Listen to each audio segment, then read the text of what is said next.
Chapter 1. Magical Mission 1. This is your reward for going to North Africa. Old Lin carefully took out 2 crumpled $100 bills from a well-wrapped rag and handed them to Lin Yi, who was staring at him eagerly. Lin Yi couldn't understand why his mission was so dangerous.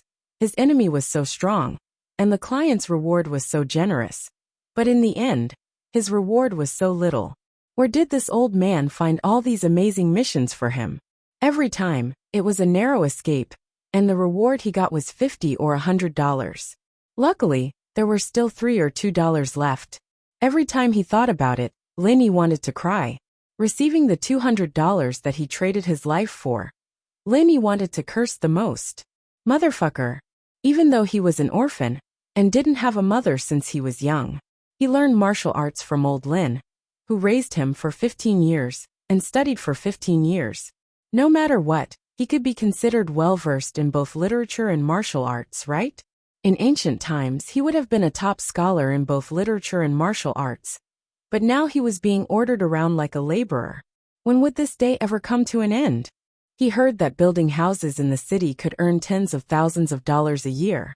But he only earned $1,000 or $800 a year, even though he was hovering between life and death every day. Old man, you're not messing with me, are you?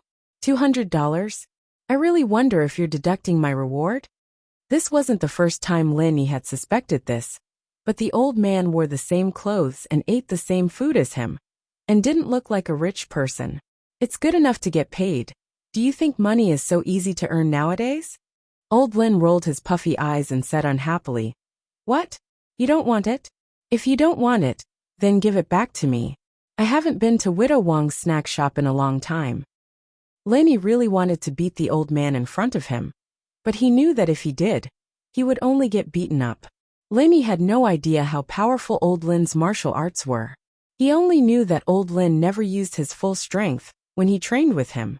Just as his kung fu improved by a level, he suddenly found that the old man had also improved by a level, and he was still defeated by him.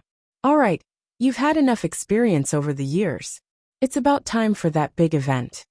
Old man Lin didn't even bat an eyelid as he sat cross-legged on the brick bed, munching on a plate of fennel beans in front of him.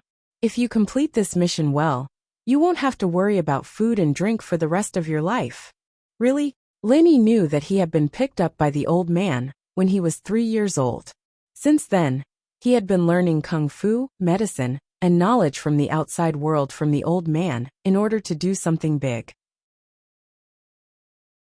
However, Lin Yi doubted whether the reward for this big thing was as much as the old man had said. One task was enough for him to eat for the rest of his life. When have I ever lied to you?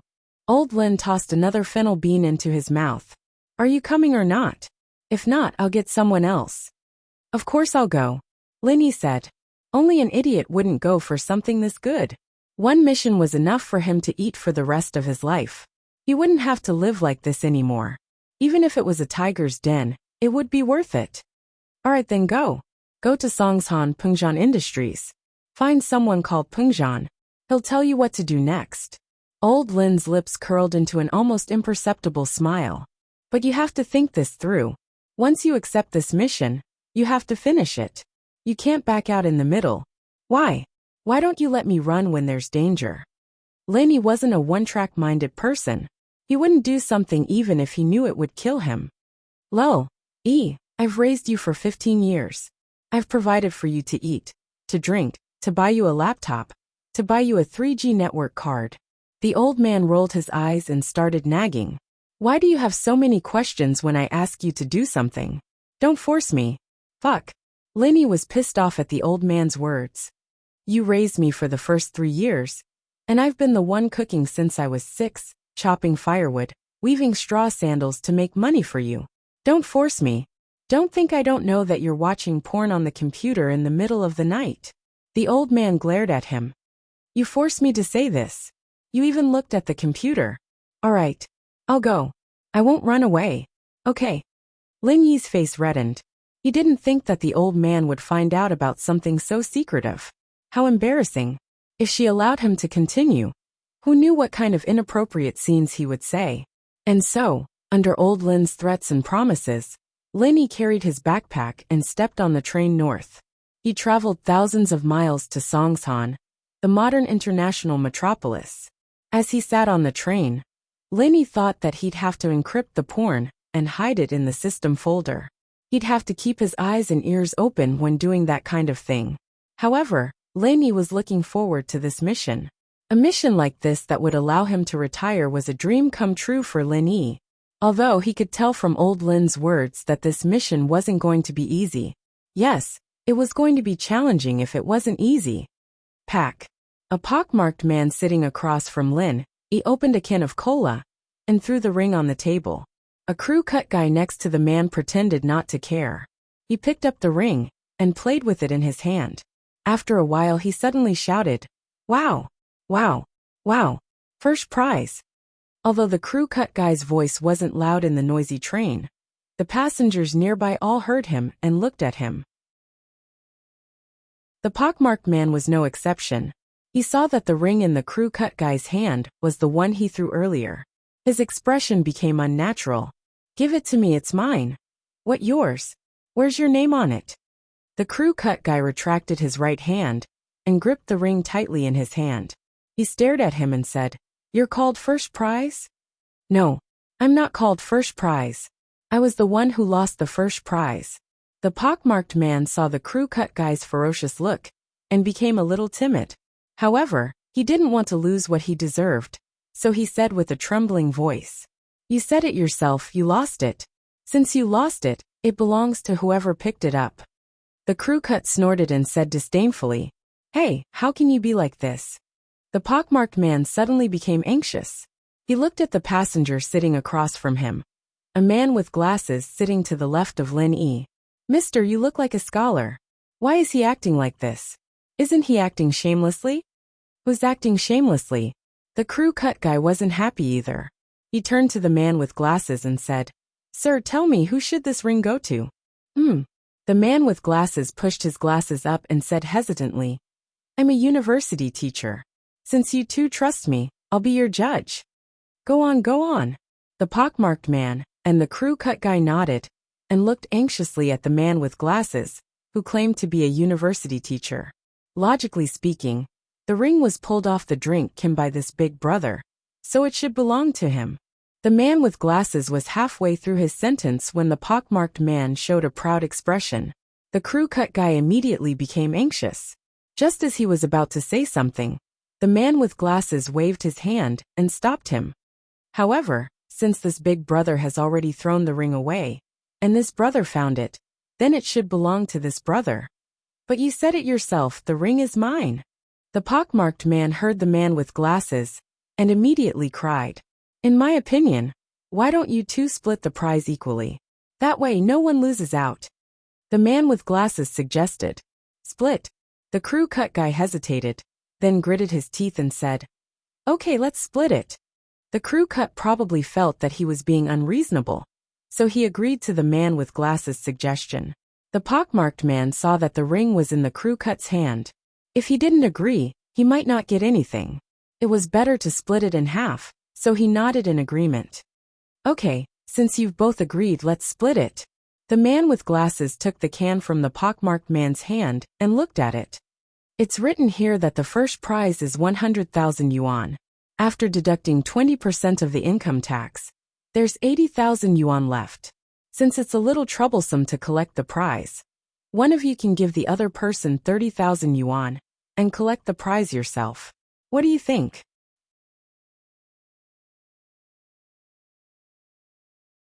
Chapter 2. Scam Part 2. The crew cut guy was put in a difficult position. He touched his pocket subconsciously and said, "I don't have that much money with me. How about you give me 30,000 and you can go and claim the prize?" "I don't have that either. What should I do?" The freckled guy frowned and said, "Look at me. Do I look like someone who can fork out 30,000? Teacher, please think of something for us. We don't have that much money with us." The freckled guy asked the glasses guy for help again. The glasses guy thought for a while and said, "How about I give each of you 30,000, and you give me the ring, and I'll claim the prize?" The freckled guy and the crew cut guy looked at each other. They felt that they could still get 30,000 each, so they agreed. Okay, let's do that. The bespectacled man suddenly revealed a look of delight. Then he took his briefcase and began to look for money. At first, his expression was still very happy.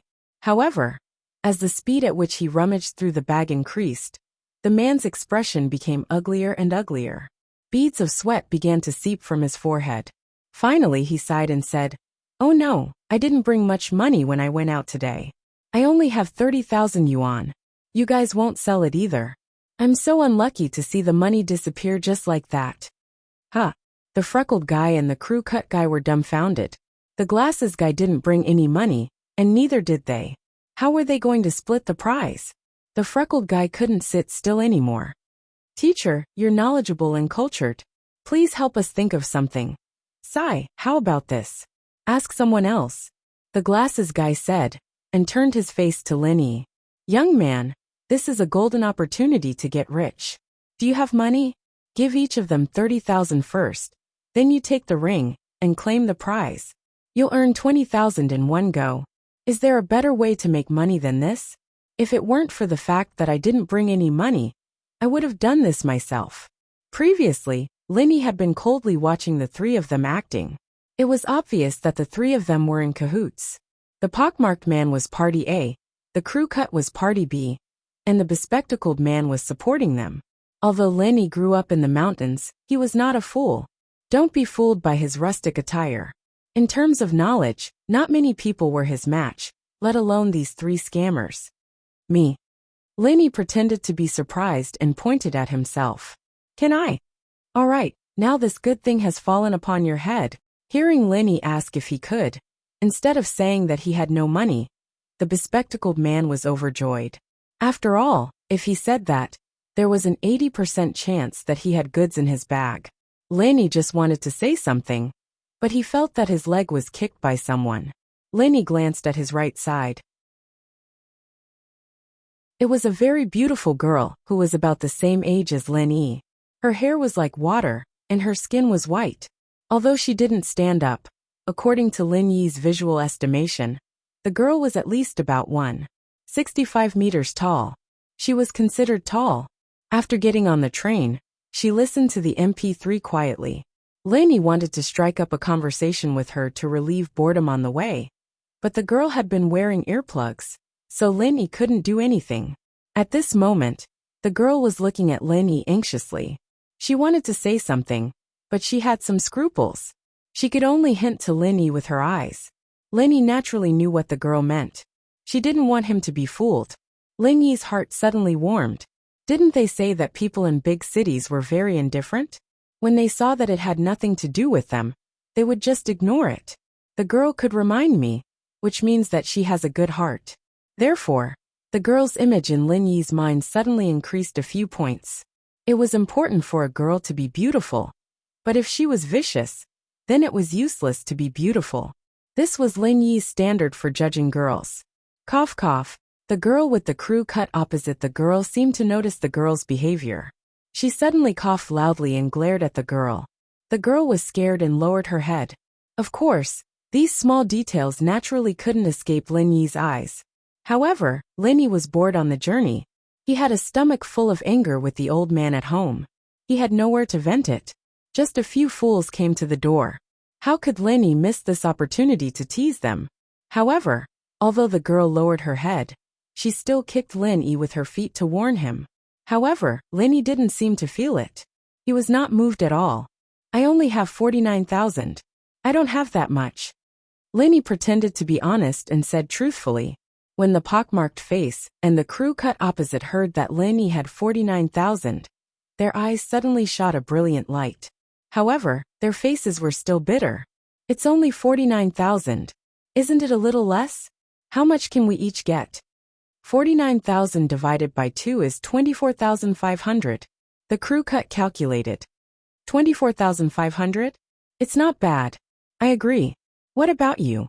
After the pockmarked face listened, he nodded quickly. Okay, since you agree, then I also agree. The crew cut nodded and said, "Give me the money." Lin Yi opened his backpack and took out a small bag wrapped in newspaper. He opened it layer by layer and revealed 5 stacks of banknotes. This is 49,000. That's all. You guys count it. Lenny said very honestly. You guys give me the ring pull. This money was the living expenses that the old man gave to Lin Yi for the next years. In the past few years, Lenny had earned a lot of money for the old man. For example, the assassination mission in North Africa last time. According to international practice, he should have been paid at least a few $100,000. However, before he left, the old man rummaged through a broken bag and found this 49,000 yuan. He claimed that this was all the money he had at home and asked him to use it sparingly. This made Lenny very depressed. Was the old man really poor, or was he pretending to be poor? However, it didn't seem like he was pretending. The old man ate the same as me every day. I didn't see him enjoying anything. Could it be that I overestimated the rewards of those missions? Okay. The pockmarked face and the crew cut were like hungry wolves. They divided the banknotes in front of them and passed the ring to Lin Yi. Lin Yi carefully kept the ring on his body, afraid to lose it. He was as careful as a treasure. Seeing that the 3 scammers had succeeded, the girl sitting next to Lin Yi sighed helplessly. Looking at Lin Yi's excited face, the girl really didn't know what to say.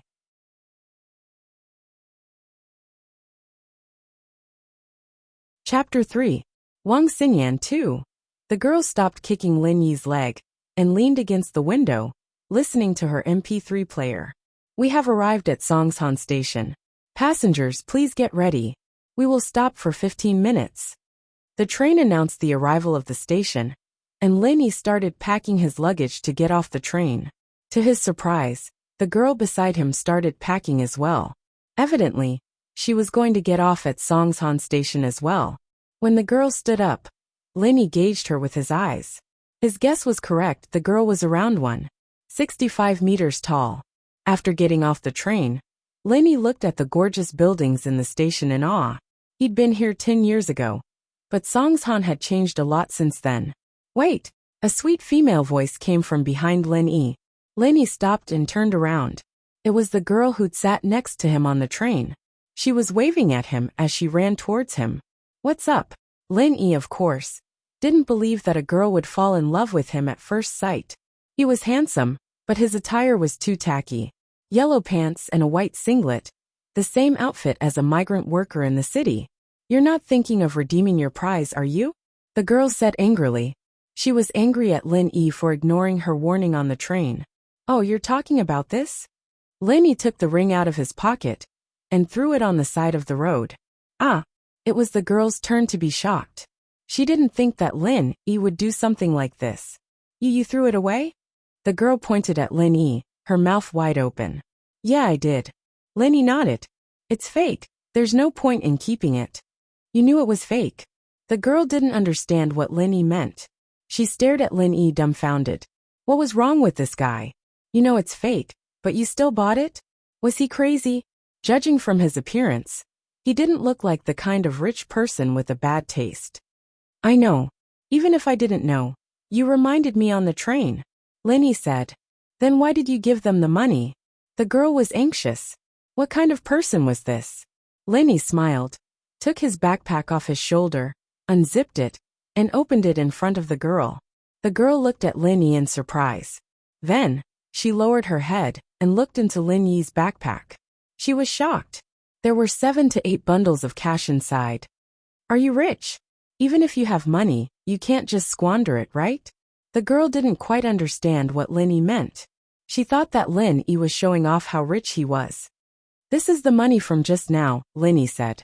The money just now? What do you mean? The girl didn't understand. You mean you got the money back? Wasn't there only 49,000? This should be 70 or 80,000, right? The glasses man still had 30,000 in his hand. I took it together with him. Lin Yi shrugged and said, this was just a piece of cake. For Lin Yi, it couldn't be simpler. Huh? The girl was completely dumbfounded this time. It wasn't that Lin Yi had a problem, but that he was more skillful. Not only did he get his money back, but he also took the money from the glasses man. What's with this expression? Are you going to report me for stealing? Your sense of justice is quite strong. Lainey looked at the girl's surprised expression and smiled. Of course not. The girl blushed and shook her head. But I really want to thank you before. There aren't many girls like you. Lainey said sincerely. Can I treat you to a meal later? It's okay. The girl shook her head shyly. My family is waiting for me at the exit. Lainey nodded. He didn't force the issue. Hitting on girls was a technical thing. But it was also important to follow the flow. Being too deliberate would have the opposite effect. I won't bother you then. Xingyan looked at Lin Yi's back and shook her head. What a strange person. If her mother wasn't waiting for her at the exit, she wouldn't mind spending more time with Lin Yi. It wasn't that Xingyan had a good impression of Lin Yi. She just felt that Lin Yi was really different from the others. He had so much money in his backpack, and he didn't put it in the bank. He was dressed like a country bumpkin, but there was something about him that she couldn't describe. Sir, do you want to stay at the inn? It's very cheap. Lin Yi was surrounded by a group of people soliciting customers from nearby hotels as soon as he walked out of the train station. This kind of worker's attire was the focus of these small hotels when doing business. Rich people wouldn't stay in small hotels like this. Big hotels didn't need to come out to solicit customers. Lin Yi waved his hand and squeezed through the crowd of people soliciting customers. He walked towards the taxi stop in the square. Lin Yi had a piece of paper in his hand. It was the address that old man gave him before he left. He got on a taxi, and the driver asked enthusiastically, Young man, where are you going? To this address. Lin Yi handed the paper to the driver. The driver was a professional at the train station, and he had a good eye for customers. One look, and he could tell that Lin Yi was from out of town, probably here for work. He wanted to trick him a little, since Lin Yi wasn't familiar with the roads anyways. He happily took the paper from Lin Yi and looked at the address written on it. The driver's face turned green immediately. The paper wrote, Songshan City, Guangming Avenue, 36 Pengzhan Building. 11. 2 kilometers from the train station. Take the new second ring bridge. Even the route had been designed, and the mileage was clearly marked. Who would be able to blackmail them? But why would this young man go to Pengzhan Building? That was the biggest corporation in Songshan. How would a guy dressed like a migrant worker know the people there? The driver sighed, threw the note to the side, and drove the car obediently. Songshan's traffic was good. There were many bridges. Lin Yi felt like he arrived at his destination in the blink of an eye. He paid the 24 yuan fare and got off. Lin Yi felt a bit dizzy looking at the tall building in front of him. It seemed to be even taller than the mountain in his hometown. It seemed like his employer was rich. Maybe it was like what old man said. One mission could earn him a lifetime of money. He just didn't know if he would fall to his death if he jumped down. Back in his hometown, old man kicked him into the ravine from the top of the mountain. He didn't die, but he was bedridden for a few days with a swollen face.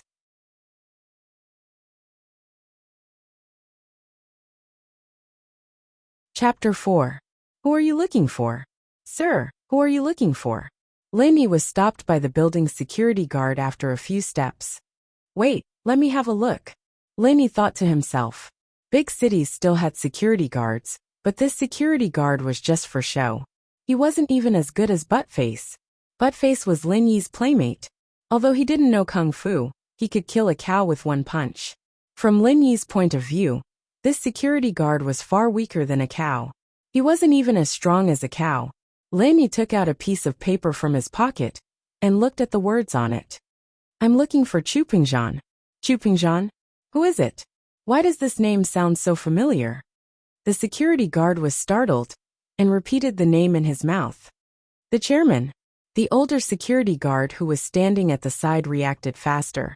He immediately remembered who Chu Pengzhan was. He quickly pulled on the clothes of the previous security guard and whispered, Don't talk nonsense. If the captain hears you, you'll be fired. Ah. The previous security guard was shocked when he heard the words of the older security guard. He opened his eyes wide and regretted talking too much. What was he talking about? Now, he didn't even know the chairman. How could he be a security guard? Who was he supposed to protect? However, the security guard looked at Lin Yi's clothes and rolled his eyes. He wasn't afraid anymore. No matter how he looked at it, Lenny didn't look like someone who could be related to the chairman. One was the chairman of a Fortune 500 company, and the other was a migrant worker from the countryside. There didn't seem to be any connection between them. Could this kid be a construction worker and was here to complain to the chairman? The security guard raised his vigilance. He had seen a similar movie 2 days ago. It was called Owe 105,000. In the movie, a migrant worker went to the chairman to ask for money. The security guard and the older security guard looked at each other. Obviously, they were thinking the same thing. Why are you looking for Chairman Chu? The old guard cleared his throat as he stared at Lenny with a serious face, afraid that he'd do something drastic. I'm not looking for him. It's my old man who asked me to look for him, Lenny said lazily. Lenny didn't care about the identity of his employer in real life. They were all here for him. Huh, your old man? The two guards were even more certain of their suspicions. The worker in the movie was asking for money on behalf of his brother, and this kid in front of them was asking for money on behalf of his father. Alright, let's not talk about useless stuff. Just tell me which floor Pingzhan's on, I'll go find him. Lenny didn't have the time to waste with these two bodyguards. He needed to find the person in question first. The chairman isn't here. You can leave. The older security guard looked at Lenny again. After making sure that he had nothing to do with the chairman, he directly asked him to leave. Lenny didn't want to waste time with these two. Lenny naturally saw the look in their eyes. Lenny could guess what they were thinking. Wasn't it because he looked like a country bumpkin? What a snob. Since he's not here, I'll go in and wait for him, Lenny said, and walked into the company. Wait, you can't go in. The two security guards didn't expect Lenny to barge in. They wanted to stop him. At this time, the elevator door opened. A slightly plump middle-aged man and a tanned and skinny middle-aged man walked out together. It should be about time. Why hasn't Lenny contacted me yet? Li Fu, why don't you drive to the station to pick him up? Didn't you see the photo? The plump middle-aged man ordered the tanned and skinny middle-aged man. All right, Mr. Chun. I'll go now, Li Fu said respectfully. Li Fu hadn't left when Chu Pingzhan heard the quarrel at the company entrance. He frowned and said to Li Fu, "Go see what's going on." What's going on? Li Fu walked quickly in the direction of the company's entrance and saw the company's two security guards stopping a young man from entering the company. Faubert, this person said he wants to see the chairman. He even forced his way into the company. The security naturally recognized Li Fu.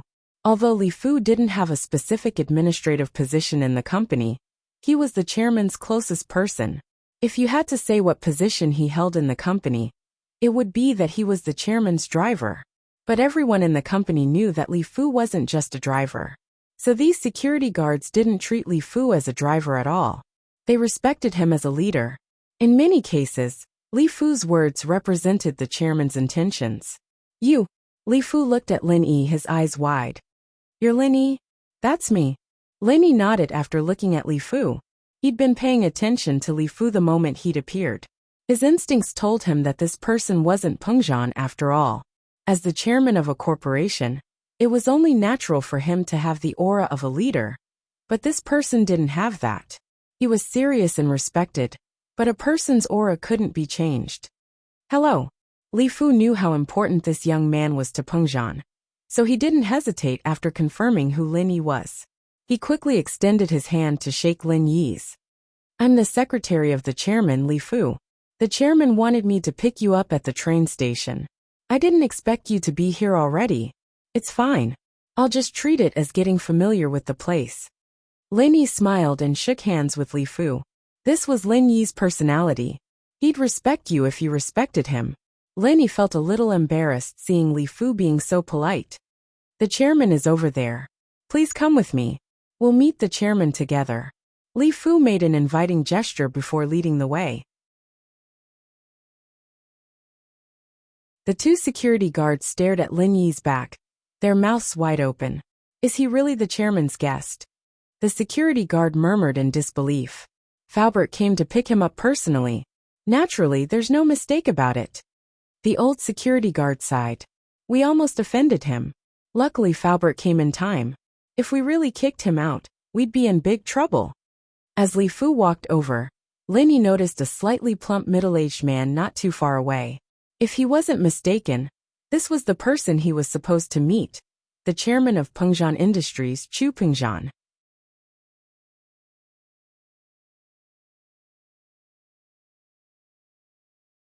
Chapter 5. Chapter 05. Looking for a partner. Linny nodded with a smile, shaking hands with Pengzhan naturally.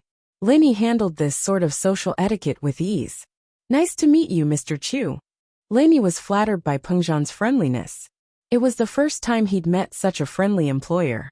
He was here to carry out a mission, but the chairman of a listed company in the world's top 500 was treating him this way. Linny was curious. Why did it feel like they were meeting on the same level? Mr. Lin, I understand that it might be difficult for you to lower yourself to do something like this, Pengzhan said after some hesitation. Pengzhan's words were getting more and more ridiculous, and even someone as thick-skinned as Linny couldn't help but feel embarrassed. I don't need to lower myself. I only earn a couple hundred a month weaving straw sandals at home, and my old man said that this mission is enough for me to live the rest of my life. Linny thought to himself. This employer sure was nice, treating him so politely when he asked him to do something. He wasn't like other people who'd start gossiping after paying him. What? Straw sandals? Pengzhan paused as he looked at Linny. He wasn't mistaking him for someone else, was he? But what the hell was this guy talking about? Was Elder Lin making him weave straw sandals for a couple hundred a day? Pengzhan was speechless. He'd heard some things about Linny from his old man, and the reward for rescuing hostages in Africa alone was in the hundreds of millions of USD. How was he making straw sandals for money? Yeah, a pair of straw sandals can be sold for 4 kwai. 3 to 5 pairs a day would be a couple hundred a month. Linny nodded. He, too, felt that something wasn't quite right. The old man didn't seem like a poor man, did he? Pengzhan couldn't care less about other people's personal business. He shook his head helplessly after hearing Lin Yi's words. Your salary from now on will be 30,000 a month. This includes your school fees and daily expenses. Of course, the money you spend on my daughter will be reimbursed by Li Fu. 30,000? Didn't the old man say it was a few thousand? Linny was stunned for a moment. Such a high salary? If he had known this would happen, he wouldn't have brought so much money. He didn't have to see the old man's painful face. Linny remembered the scene when he got the 49,000 yuan from the old man. Wait, Mr. Chu, what did you just say? Going to school? Tuition and fees? And the money spent on your daughter? What did that mean? I don't understand. Linny was puzzled. What did Pengzhan mean by that? Wasn't he here to carry out a mission? Oh, didn't old Master Lin tell you before? Please come over here. Let's discuss the details upstairs. Pengzhan smiled faintly as he gestured for Lin Yi to follow him to the elevator. After all, Pengzhan was his employer now, and the salary he gave him wasn't low at all. Linny didn't understand what Pengzhan was talking about, but he had seen his fair share of strange missions over the years. So Linny slowed down his pace when he walked with Pengzhan, making himself look like he was following behind him. Pengzhan, however, was intentionally walking at the same pace as Lin Yi. Linny naturally noticed it. Why did he feel that Pengzhan's attitude towards him was a little too friendly? Linny was curious, but he didn't ask. After all, it was his first time meeting Pengzhan. They weren't very familiar with each other, and some things were better left unsaid. He'd figure it out as time went on. Pengzhan's office was located on the top floor of Pengzhan skyscraper. It was 200 square meters big, and one of the walls was covered with floor-to-ceiling windows. Faubert walked out after inviting Pengzhan and Linny into the office, ordering Xiaoyu to pour some tea for them. Mr. Lin, what would you like to drink? Xiaoyu had learned of Lin Yi's surname from Faubert. Water, please. Linny drank water the most at home, and it was the same when he came out. Xiaoyu paused but still smiled. All right, please wait a moment. As for what the chairman wanted to drink, she didn't even need to ask. It was the same every day. Mr. Lin, starting tomorrow, Faubert will arrange for you to enter Songshan's first school's 12th grade class 5. You'll be in the same class as my daughter Mingyao. You'll go to school with her, take care of her life, and help her with her homework. In other words, you'll be her companion. I've been too busy with my business these past few years, and I feel guilty for not taking care of my daughter. I want to find someone she can talk to and care for her. This is the real reason why I asked you to come. You're around the same age as her, and we're both young men. We should have some common topics, right? Pengzhan smiled. Lin Yi was stunned. What did he mean by finding someone she could talk to? Care for her? Common topics? It couldn't be, could it? Was this the mission that could feed him for a lifetime? Why did it sound like he was looking for a partner? Could it be that the girl had some sort of biological problem that prevented her from getting married and was looking for him? Mr. Lin, what's wrong? Pengzhan seemed to know what Lin Yi was thinking when he saw the shock on his face. I thought that Elder Lin had already told you what you were supposed to do, but it seems like that's not the case. Mr. Chu, just call me Lin Yi. Mr. Lin's a little awkward. Lin Yi smiled bitterly. To be honest, I really didn't know what I was supposed to do. The old man only said that it was an important mission, and that if I did it well, I'd be able to feed him for a lifetime. Feed him for a lifetime? Pengzhan paused at Lin Yi's words before laughing out loud. Ha ha ha ha, that's right. Elder Lin wasn't lying to you. If you do it well, the reward will be enough for you to feed him for a lifetime. Lin Yi still didn't understand what Pengzhan wanted him to do. But what exactly is my mission? Didn't I tell you before? You'll accompany my daughter to school. And of course, you'll be responsible for her safety. Don't let anyone bully her. Pengzhan explained. Study companion? Babysitter? That was the only word Lin Yi could think of. Ugh, you can think of it that way. That's the truth. Pengzhan nodded, not waiting for Lin Yi to say anything before handing a document to Lin Yi. This is the information on Songshan's first school. You can familiarize yourself with it. Lin Yi nodded helplessly as he took the document. Was this the super mission the old man was talking about? Damn it. Could it be that I've been tricked again? Just like that time in South America. The old man had told him that he was going to save someone. But how was it a person? It was a group of people. But no matter what, there was a high reward, and the danger level of the mission was relatively low. It was just that he felt like a lackey from a rich family, but it didn't matter. He'd just take it as a break. Songshan's first school was called Songshan's first school, but it was actually a private school a long time ago. The name hadn't been changed when it was bought over. Pengzhan's Pengzhan Industries was one of the 3 major shareholders of the school. No wonder he'd been able to get into this school so easily, even though he hadn't even gone to elementary school. Lin Yi hadn't gone to school before, but he knew from the internet how difficult it was for rural kids to go to school in the city. Alright, I'll do my job. Lin Yi nodded after looking through the document. Of course, Mingyao's temper isn't too good, but she's a good kid. Pengzhan smiled bitterly. I believe that you'll be able to get along well with someone as outstanding as you. Get along? Lin Yi didn't expect to get along well with the Mississippi. It wasn't like they were dating. So what was the point of getting along well with her? Lin Yi, however, said, I'll try my best. Pengzhan seemed to have seen through Lin Yi's perfunctory attitude. He smiled faintly and called out to the door. Faubert, Yao Yao's almost out of school. Go get her and show Mr. Lin around. Mr. Chu, you can call me Lin Yi or Little Yi. Don't call me Mr. Lin, it's a bit awkward. Lin Yi said. Alright, I'll call you Yi then. No matter what, I'm still your elder, so you won't lose out. Don't call me Mr. Chu, just call me Uncle Chu. Pengzhan nodded, not bothering with the topic any longer.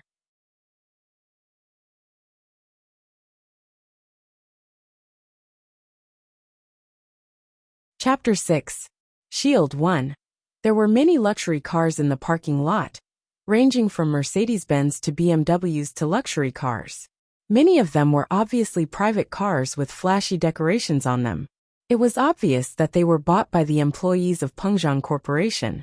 From this, it could be seen how high the income of the employees of Pengzhan Corporation was. It seemed that his 30,000 yuan salary wasn't that high after all.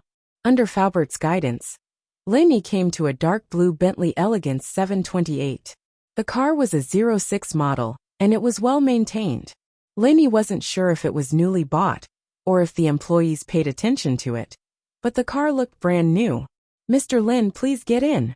Faubert opened the door to the passenger seat and sat down. "I'll sit in the passenger seat? Then Miss?"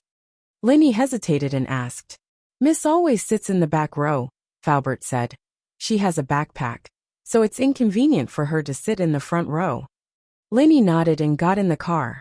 Faubert drove the car slowly into the underground parking lot.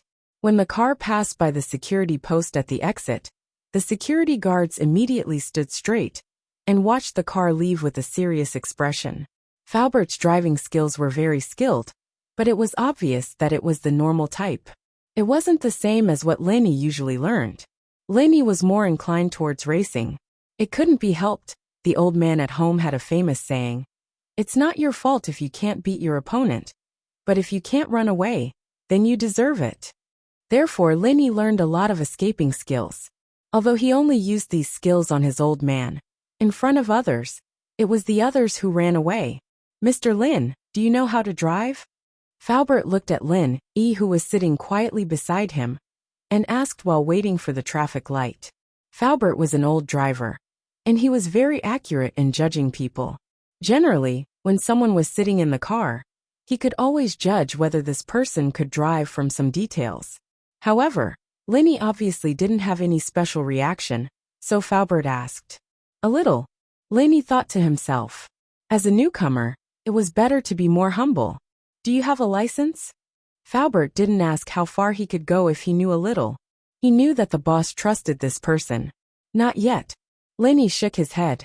Although he knew how to drive and had even raced abroad, he didn't have a driver's license. "I just turned 18, so I didn't have time to get one."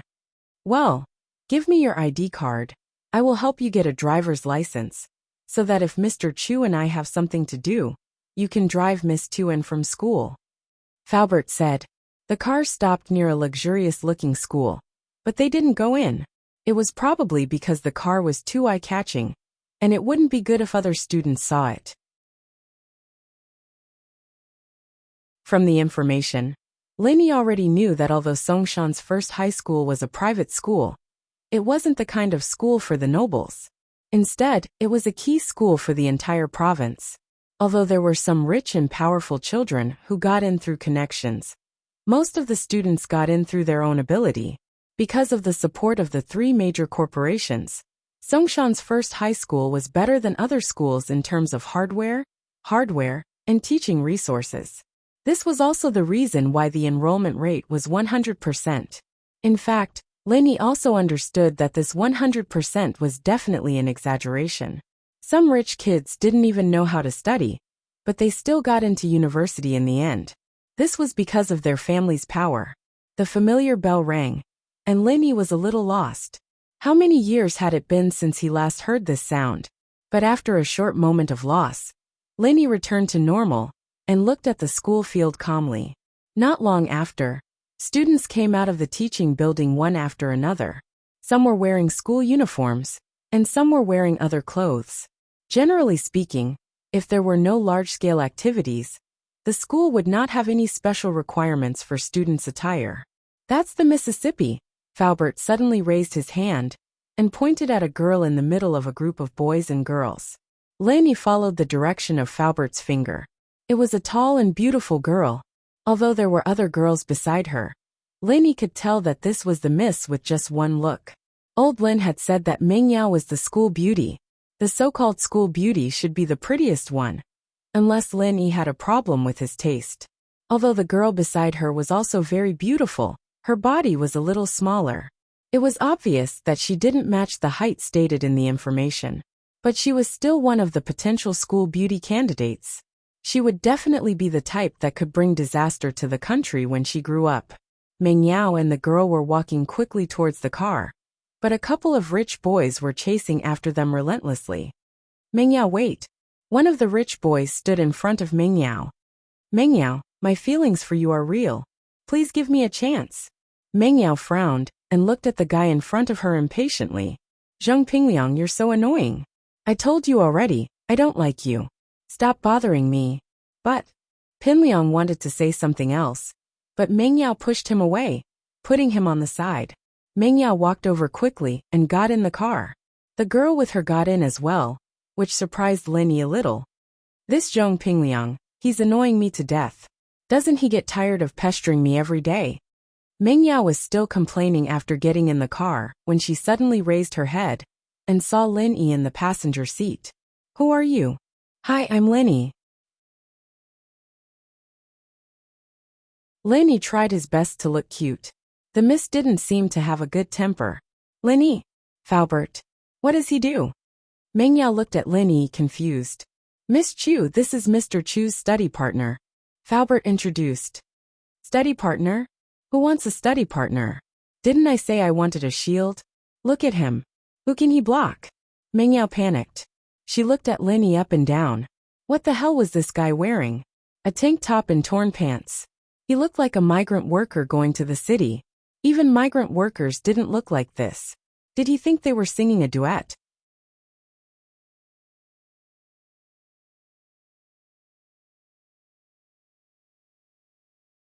Chapter 7. Chapter 07. Lin Yi's handling method. Mr. Chu said that Mr. Lin Yi's a multi-talented person, capable of both the pen and the sword. A mere shield wouldn't be a problem for him. Faubert explained quickly. Peng Zhan didn't tell Meng Yao some things because he didn't want her to worry, and he told Faubert not to tell her as well. Inviting Lin Yi was ostensibly to take care of Meng Yao's studies and life, but there was a deeper meaning behind it. It was related to a promise made by the older generation of the family. But it was obvious that Meng Yao wouldn't agree to a study partner out of the blue. But coincidentally, Meng Yao was tired of dealing with her pursuers. And so she went to Peng Zhan, asking him to hire a shield to help her fend off the flies around her. And so, Peng Zhan used Lin Yi as a shield and recommended him to Meng Yao. But Faubert was regretting not bringing Lin Yi to a clothing store to dress him up. From what Faubert saw in Lin Yi's picture, Lin Yi looked quite spirited, but the style was a little too unique for the environment. Meng Yao couldn't see anything special about the man in front of her. He couldn't be some random migrant worker her father found from the labor market. Could he? The girl beside Meng Yao covered her mouth and giggled. Lin Yi didn't look like someone who could be Meng Yao's shield no matter how she looked at him. Shoo, what are you laughing at? Meng Yao was already pissed off at her father's perfunctory attitude, and seeing her best friend giggling made her even angrier. She glared at her friend. Yushu stuck out her tongue at Meng Yao's scolding and shut her mouth, but kept her curious eyes on Lin Yi. Faubert, tell him to get off the car. I want a replacement. Meng Yao frowned. She really didn't want to argue on this topic any longer. Mr. Chu said that Mr. Lin Yi would definitely be able to do the job, and he's already signed the contract. Faubert was implying that there was nothing she could do about it. Peng Zhan had already made the decision for her, and there was nothing she could do about it. Meng Yao blinked her beautiful eyes, on the verge of tearing up. She really didn't know what her father was thinking. If that was the case, why didn't he just have a shield? Wouldn't she be a laughingstock if this person stayed by her side all the time? Meng Yao had wanted to tell the public that this shield was her boyfriend. After all, it was the best way to get rid of all the flies in the house. However, it seemed that it was impossible now. Even if she said that this bumpkin was her boyfriend, people had to believe her first. Zhong Pingliang would probably laugh his head off. Lin Yi listened to their conversation and immediately felt a headache. A shield? This girl wasn't really looking for a boyfriend, was she? No wonder Peng Zhan was acting weird when he talked to her. Could it be that she was looking for a son-in-law? Alright, that guy over there wouldn't let go of me. Help me deal with him. If you do it well, I'll consider it a pass. Meng Yao rolled her eyes and came up with a plan. If this guy didn't know how to deal with it, she could use his incompetence as an excuse to get her father to fire him. Lin Yi nodded and got off the car, walking quickly towards Zhong Pingliang. This Meng Yao. I get rejected every time I ask her out. If it were any other girl, they'd jump into my arms already. Zhong Pingliang complained to his lackeys. Master Zhong, this Meng Yao isn't a normal girl. She's the miss of Peng Zhan Industries. It's normal for her to have difficulties. One of Zhong Pingliang's lackeys, Gao Xiaofu, said. I know, I don't need you to tell me that. Pinliang said with a wave of his hand. That's why you need to have perseverance. Before he could finish, he saw a young man in a yellowish-white singlet and khaki-colored pants rushing towards him. Pinliang paused. Lin quickly walked to Zhong Pingliang's side, and without a word, raised his leg and kicked Zhong Pingliang's butt, sending him sprawling on the ground. Then, Lin turned around and walked back to the car without looking back. Zhong Pingliang was just about to talk about his thoughts on pursuing Meng Yao when he felt a kick on his butt. He lost his balance and fell to the ground. Who? Do you want to die? How dare you kick me? Zhong Pingliang struggled to get up from the ground, cursing with his face covered in dirt. It's that worker just now, Gao Xiaofu said quickly. Then what are you guys waiting for? Go after him. Zhong Pingliang yelled angrily. Catch him and beat him up. Master Zhong, he's gone. Zhong Pingliang's lackeys were focused on Zhong Pingliang after he was kicked by Lin Yi. But the worker was gone in the blink of an eye. Fuck, Zhong Pingliang cursed. I'll remember what he looks like. I'll print it into a poster tomorrow and send people to all the construction sites to look for him. How dare a worker kick me? I'll make sure he can't live in Songshan anymore. Just you wait. Yao Yao, I didn't know this Lin Yi was so fierce. He even dared to kick Zhong Pingliang. Yushu's eyes were wide open in the car. She couldn't believe what she had just seen. I think he's crazy. Meng Yao didn't expect Lin Yi to do something like that. But it was something else. But Meng Yao had decided not to use him. No matter what he did, he'd still fail. Yao Yao, why don't you keep him? Yushu suggested. Shu, who are you siding with? Meng Yao glared at her. You're not in heat, are you? You've fallen for this laborer? Pfft. Yushu shook her head. Yao Yao, you're the one who's fallen for him. Why would you let him stay if you don't like him? To embarrass yourself? Meng Yao didn't know what was going on. No. Think about it. Zhong Pingliang's the king of our school.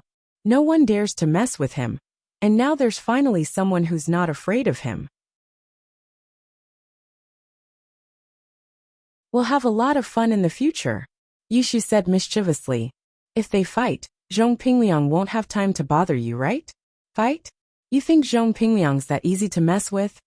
Meng Yao hit the nail on the head. He's just a worker.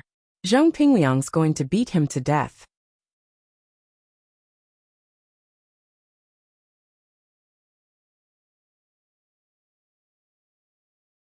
Chapter 8. How did you fool my daddy? You're right, we'll stay and watch then. Meng Yao felt that Yushu's words made sense, and so she agreed. She turned to Faubert. Faubert, did you buy insurance for him? What if something happens to him? Insurance. Faubert sweated again.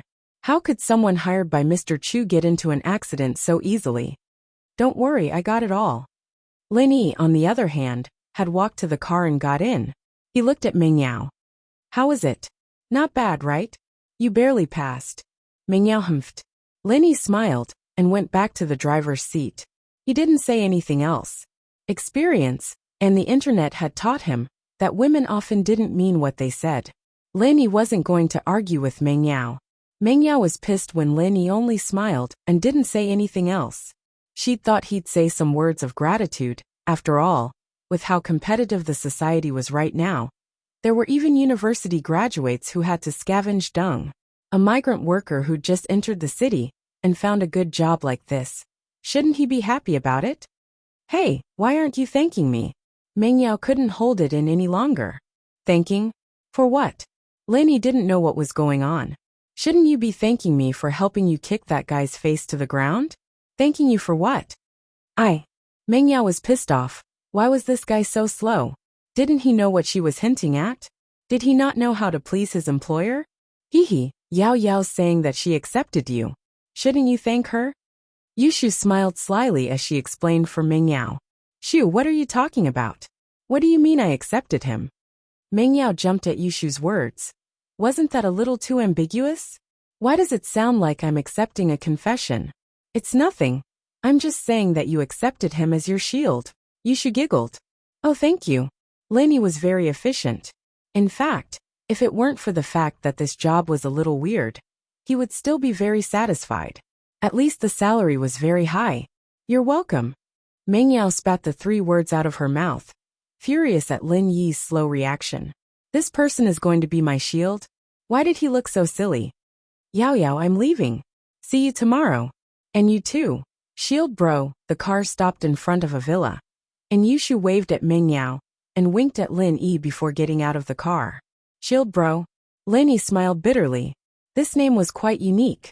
It was comparable to the internet celebrity Brother Sharp. Yushu's house was very close to Ming Yao's, and the two villas were right next to each other. The car took a turn, and they arrived at Ming Yao's villa. Under Yushu's instigation, Ming Yao reluctantly accepted the worker in front of her. But when she saw the worker walking into the villa with her luggage, she exploded. You, what are you following me for? Lin Yi paused, turning to look at Faubert. Don't I live here? You think too highly of yourself. I've never had a man in my villa before. Ming Yao put her hands on her waist as she yelled at Lin Yi. Faubert wiped the cold sweat off his forehead. Never had a man. Then what am I? Faubert thought to himself. It didn't matter if he became a eunuch. But what would Mr. Chu think if he heard what the miss said? Seeing Faubert wipe the sweat off his forehead, Ming Yao immediately understood that her words were a little ambiguous. She quickly corrected herself. I mean no man outside of my family. Miss, Mr. Chu said that you can treat Mr. Lin like your own brother. So from today onwards, Mr. Lin will be living in the villa, Faubert said carefully. Faubert knew this girl's temper very well. What? Ming Yao's eyes widened. She pointed at Lin Yi in disbelief. Him? My brother? Are you kidding me? Faubert, take him away. Let him live wherever he wants. I'm afraid I can't make the decision, Mississippi. This is Mr. Chu's order. What do you think? Faubert said, troubled. He was a driver after all. Although he was Peng Zhan's most trusted person, it was still difficult to be stuck between him and the miss. It's fine. I'll talk to Daddy myself. Ming Yao took out a Nokia E7 from her pocket and dialed it out. It was a free gift from the promotion a while back, and she and Yushu bought one each. Lin Yi, on the other hand, was looking at the phone in Ming Yao's hand longingly. Should he get a phone too? It was too inconvenient to make a phone call. Daddy, it's Yao Yao, Ming Yao said in a coquettish voice. It made Lin Yi's heart go numb. He didn't know that a girl's voice could be so sweet. It's Yao Yao. What's up? Peng Zhan was in the middle of a meeting. He picked up when he saw his daughter's call. It's like this, Dad. What's up? Peng Zhan was in the middle of a meeting. He picked up when he saw his daughter's call. Did you hire him from the farmer's market? Ming Yao was a little pissed. Her father had never treated her like this since she was young. You're talking about E? Haha, Daddy invited him all the way here from Star Mountain. Not only is he knowledgeable, he's also good at martial arts. What's more, his character is even better, Peng Zhan said with a smile. What? Ming Yao didn't understand. What kind of magic potion did the man in front of her feed her father? Why did he say good 3 times in a row? Peng Zhan heard his daughter's words and thought that she was acting coquettishly. He said, haha, what do you think? Are you satisfied with Lin Yi? Satisfied? How is that possible? First of all, his looks aren't up to standard. He's my shield. I should at least like him, right? Ming Yao humphed. Also, Daddy, how could you ask him to live with me? I'm a girl. It's not safe for me. Yeah, I'm worried about your safety. I'm worried about you living alone in the villa. That's why I asked Yi to accompany you. Don't worry. He can protect you. Peng Zhan pretended that he didn't understand his daughter's words.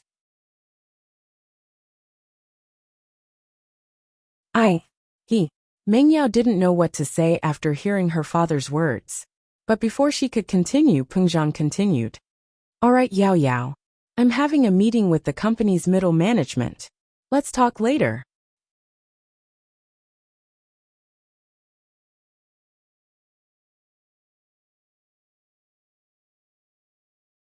Chapter 9.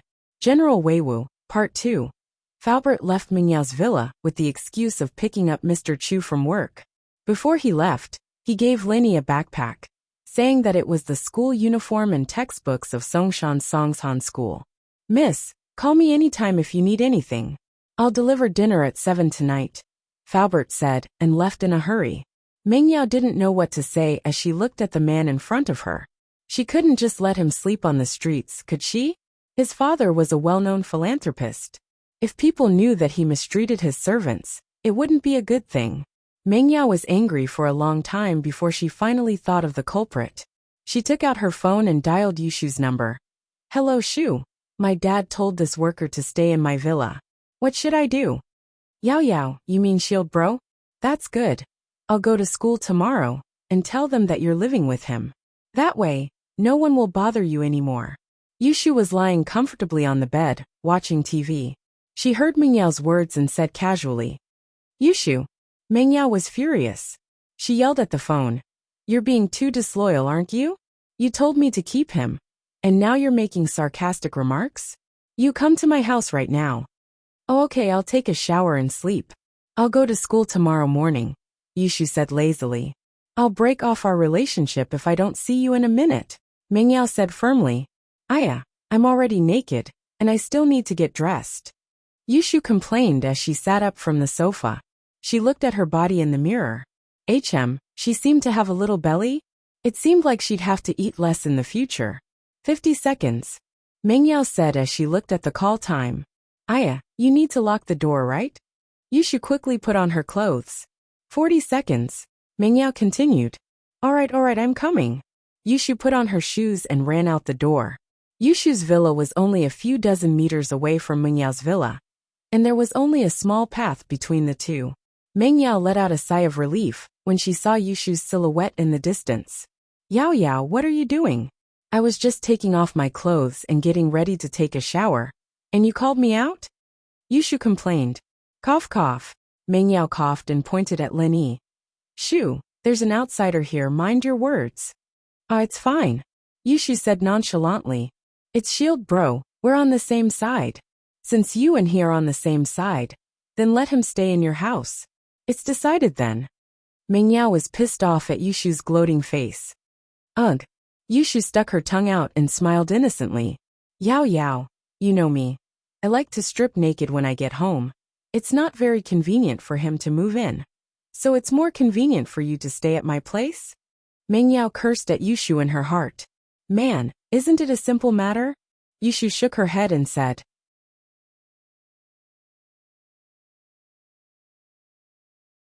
Yao Yao, you can let him stay at your place. And you can stay at my place, isn't it? And you're right. Meng Yao felt that Yushu had finally come up with a constructive idea. However, Meng Yao wasn't too happy about it. Letting a migrant worker stay in her villa? Why should she? Besides, what if he lost his things? No. I can't let him stay in my villa alone. Meng Yao gritted her teeth. Yushu was in a difficult position. She asked Meng Yao to let Lin Yi stay for fun. But here came the problem. Letting Lin Yi stay in Yushu's villa? Yushu would never agree to it. After hesitating for a while, Yushu finally came up with a compromise. Why don't I stay with you and ask him to stay downstairs? Your room is upstairs anyway. We won't ask him to go up to the second floor. Meng Yao listened to Yushu's suggestion and felt that it was the only way. She nodded unwillingly. Okay, let's do that. Yushu often stayed with Meng Yao, so she entered the villa with ease. Lin Yi, on the other hand, carried his luggage and followed behind slowly. Meng Yao was hostile towards him, and Lin Yi could naturally see it. However, when he thought of the old man's solemn words and Uncle Chu's trusting eyes, Lin Yi didn't think much of it. After all, Meng Yao was a girl. It was normal for her to not want to stay with him. Hey, what's your name? Meng Yao sat on the sofa and threw her slender legs on the bed. She looked at Lin Yi and asked. I'm Lin. Lin Yi said as he tried to sit on the sofa. He'd been standing in front of the door for a long time, and it was quite tiring for him. But before his butt could touch the sofa, a voice called out, startling him. Stop. Don't sit. Meng Yao's eyes were wide open as she pointed at Lin Yi. What's wrong? Lin Yi was startled. His butt was hanging in the air. Your pants are so dirty, don't dirty my sofa. Shu often lies on it naked. Meng Yao frowned. Yushu rolled her eyes in anger. How could you be like this, Yao Yao? You just told me to watch what I say in front of outsiders. And now you're saying it yourself. Lin Yi, on the other hand, wasn't angered. He'd been on the train for half a day, and he'd been running for half a day. Dirtying the sofa wasn't a big deal, but giving the girl a skin disease would be a big deal. Okay, you can continue. Meng Yao saw that Lin Yi stood up and sighed in relief. My name is Lin Yi, Lin Yi said. Okay, Lin Yi, you can sleep in the guest room over there. But remember, upstairs is my and Shu's room. You can't go up there, or I'll ask my dad to fire you. Meng Yao didn't even have enough confidence when she said this. She didn't know why, but she felt that her father was bewitched by Lin Yi. So she added, if you dare go up there, I'll ask General Weiwu to bite you to death. Oh. Lin Yi nodded indifferently. He heard the second half of Meng Yao's sentence and asked curiously, General Weiwu? What's that? Hearing Lin Yi's question, Meng Yao shouted proudly, General Weiwu, come down.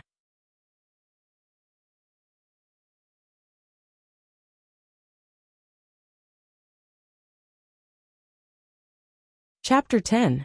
Part 2. Lin Yi snorted disdainfully. Forget a dog.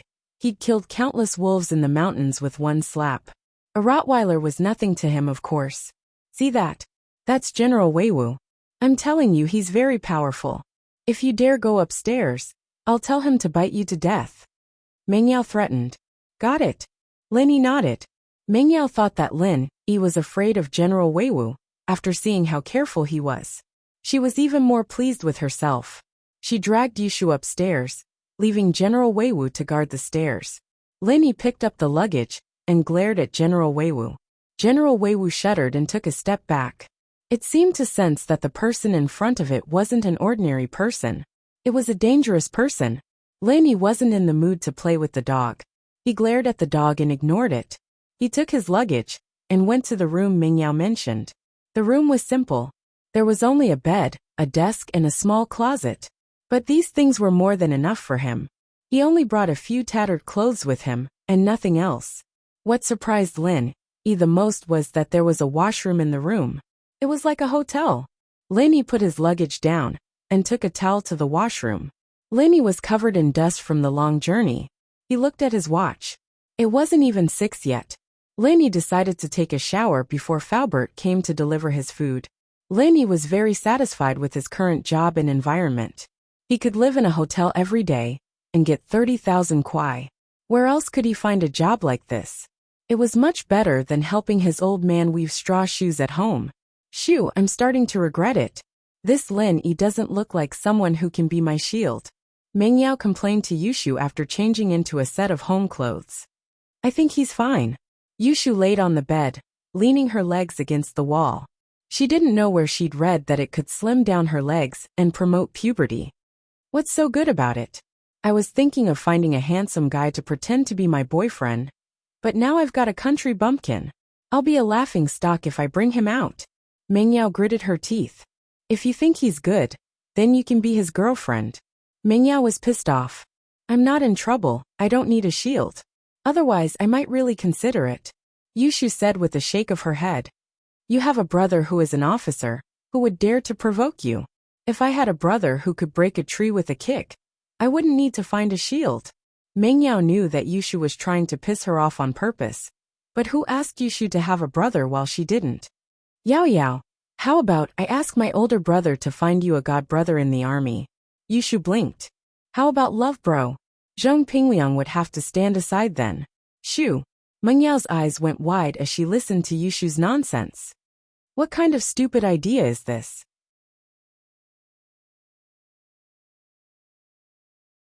You said you'd ask my father to find me a shield. But, look at him, who did you get? How can he be a shield? And now you're giving me this stupid idea. Love bro? That's disgusting. Alright, I'll stop talking. Yushu quickly shut her mouth when she saw that Meng Yao was really angry. She was right. She was the one who gave Meng Yao the idea of finding a shield. But now that the person wasn't to her liking, she had to bear some responsibility as well. Lin Yi had just showered when Faubert came to deliver dinner. He looked through his suitcase, but there wasn't a single decent piece of clothing. Lin Yi couldn't help but complain about how stingy the old man was. Couldn't he just buy him some new clothes?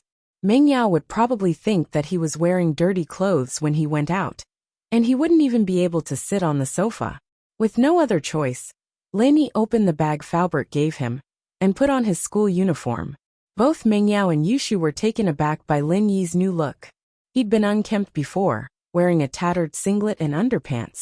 But now that he'd showered, he looked like a gentleman. Paired with the school uniform, he looked like a completely different person from the migrant worker he used to be. Her first impression of Lin Yi, however, was simply too bad. Meng Yao would never admit that Lin Yi was a handsome guy, no matter what. She could only say that he was stronger and more pleasing to the eye than before. Faubert brought over 4 dishes and a soup. Yuxiang shredded pork, Sichuan poached fish, stir-fried cabbage, and black fungus with spinach. The soup was shiitake mushroom soup. The combination of meat and vegetables was perfect. It had been a long time since Lin Yi had such delicious food. Seeing that Faubert had also prepared his own lunchbox, he happily took it and sat at the table. Lin Yi was just about to pick up his chopsticks when Meng Yao objected. "What are you doing? Shu and I haven't eaten yet, and you want to eat first? From now on, Shu and I will eat first, and you can eat if we don't want to." With that, she turned around and went to the kitchen. She had a habit of using silverware when she was young. It was a habit she developed when she lived with her grandpa. So, in the disinfection cabinet in the kitchen, there was a set of silverware that Meng Yao specially used. Lin Yi could only smile bitterly at Meng Yao's domineering attitude. He put away his chopsticks and looked at the food on the table. He could only hold back his saliva. Fortunately, the white rice was his. Lin Yi quickly shoved a few mouthfuls into his mouth. Maybe it was because he ate too fast, but he choked a little. He said with a slurred voice, "Is there anything to drink?" Yushu looked at the man who looked like he hadn't eaten in 8 lifetimes and found it funny. She pointed at the freezer. "What do you want to drink? Help yourself." "Oh." Lin Yi turned around and saw a big freezer filled with all kinds of drinks.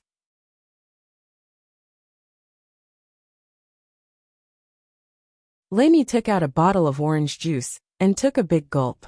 He felt much better after that. Meng Yao took the cutlery back and started commenting on the dishes on the table with Yushu. "Wow, Sichuan poached fish, my favorite. This Yuxiang shredded pork is a little too sweet. That damned chef. Doesn't he know that eating too much sugar makes you fat? I'll get Dad to fire him someday. And this cabbage is delicious. Shu, you should try it too." Meng Yao nagged as she ate. These dishes were prepared by the chefs of Pengzhan Industries, and Faubert would deliver them every night. Pengzhan had a lot of social engagements, but Meng Yao's mother had left home when she was very young.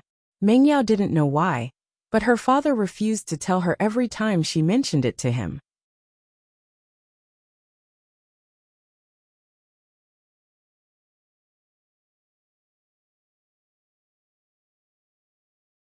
Chapter 11. Chapter 11. Indirect Kiss. Yuxiang shredded pork for you.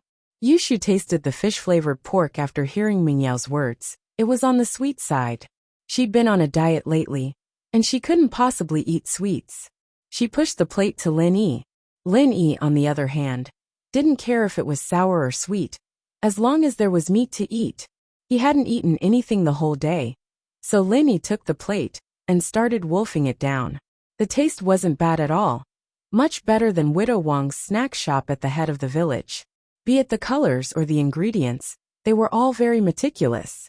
How could Widow Wang's sweet and sour pork compare? Wasn't this miss from a rich family a little too picky? Meng Yao picked up a piece of boiled fish and put it in her mouth, tasting it. Her face was red from the spiciness, and she couldn't stop panting as she fanned her mouth with her hand. "It's so spicy, but it's so good. Where's the water? Where's the water?" Meng Yao turned around and saw the orange juice on the table. She picked it up and gulped it down, finishing half the bottle in one go before putting it down. "Yeah, it feels so much better now." Yushu looked at Lin Yi, then at the orange juice on the table, before finally resting her eyes on Meng Yao's mouth. Disbelief was written all over her face. Lin Yi, on the other hand, was staring at Meng Yao blankly. Girls in this city sure were open-minded. She'd just picked up the bottle he'd just drunk from, and she'd just put her mouth on it. How violent. Meng Yao was in the middle of eating and drinking, and was about to continue when she saw Yushu looking at her with a weird expression. "Shu, what are you looking at me for?" It's nothing." Yushu sighed, not daring to tell Meng Yao the truth. With Meng Yao's personality, God only knew what she'd do. "It's nothing. Why are you looking at me?" Mingyao was even more confused as she shook her head. She picked up another piece of boiled fish and put it in her mouth, but it was too spicy for her. She picked up the orange juice bottle on the table and started drinking it mouth to mouth. Don't! Yushu wanted to stop her, but it was too late. She swallowed the rest of her words. What do you mean don't? Shu, what are you talking about? What's wrong with you? Mingyao put down the orange juice bottle and wiped her mouth with her hand, frowning as she looked at Yushu. I think I'll keep it to myself, Yushu said, amused and sympathetic at the same time at Mingyao's clueless face. The funniest thing was that Mingyao had drunk from Lin Yi's drink twice already. Wasn't that enough? Little Shu, why are you stuttering too? What's the matter? Mingyao wasn't happy. What was he doing, acting all mysterious? Yushu had no choice but to point at the orange juice bottle on the table under Mingyao's interrogation. This drink. What's wrong with it? Mingyao frowned. Didn't I just drink your drink?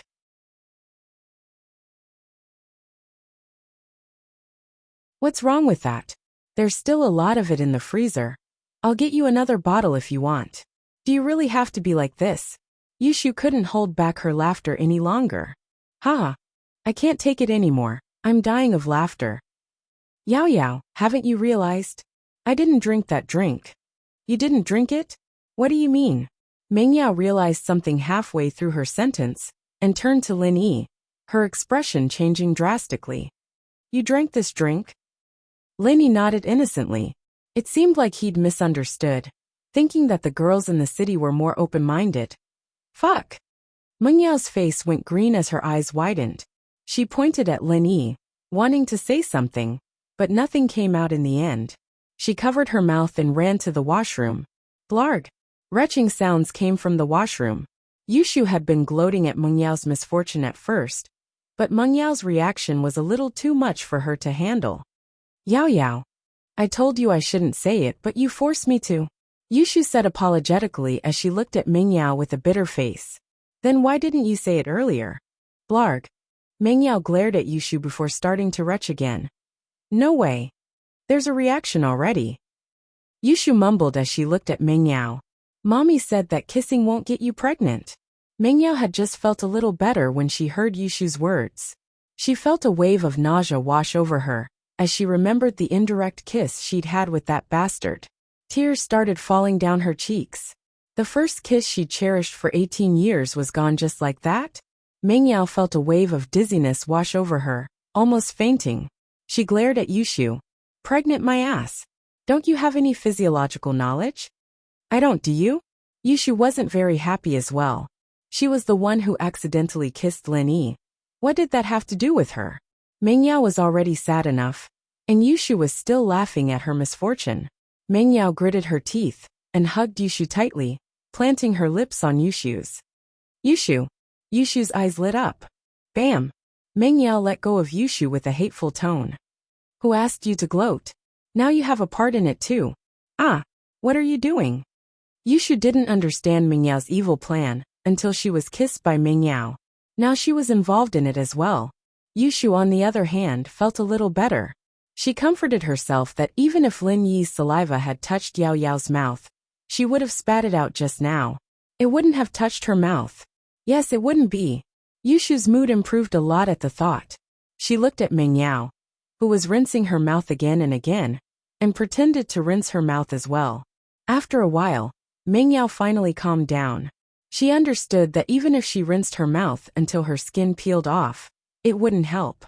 What happened had already happened, and there was no time machine like Doraemon in reality.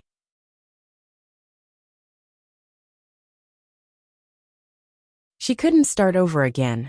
However, as for Lin Yi, she was going crazy. Letting this person stay in her villa was a huge mistake. Just now Mingyao had the urge to kill Lin Yi. It was the kind of urge that was necessary. If she had a knife at that time, she would have stabbed it into Lin Yi's chest without hesitation.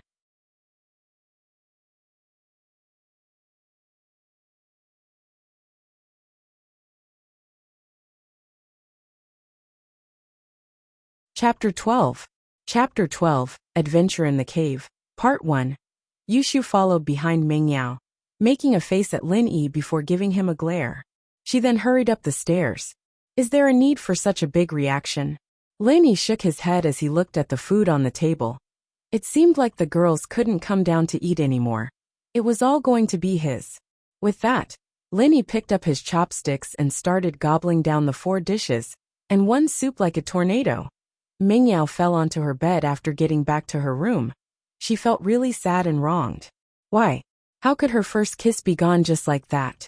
It'd be fine if it was a handsome guy, but it had to be a country bumpkin like Lin Yi. Shoo, tell me, why am I so unlucky? Mingyao couldn't help but cry out loud.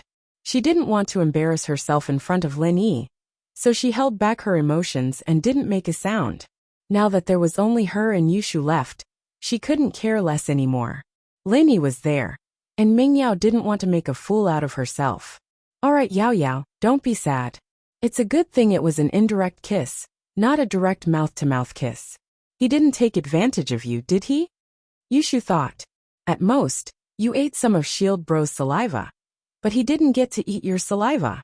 Yushu's words made Mingyao feel even more wronged. She would have accepted it if they'd really kissed, but Lin Yi didn't get to take advantage of her at all. He wouldn't feel sorry for her, but she was the one who was unlucky. No, I've made up my mind. I'll tell my dad tomorrow that I'll be the only one in this house. Mingyao said hatefully. I have to. Mingyao was exhausted from all the crying and vomiting. She grumbled for a while before falling asleep. Yushu shook her head as she laid down beside Mingyao. It was just a little saliva. It wasn't a big deal. It wasn't like she'd get pregnant, did she? After the meal, Lin Yi was prepared to be scolded. It couldn't be helped, since he was of a lowly status.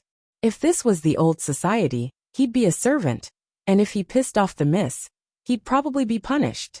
However, after waiting for a long time, no one came down. Lin Yi cleaned up the lunch boxes on the table and returned to his room. It was already 9, and Mingyao and the others were probably asleep by now. After washing his face and brushing his teeth, Lin Yi locked the door and sat on the bed to practice the art of dragon mastery. The origin of this cultivation technique was very special.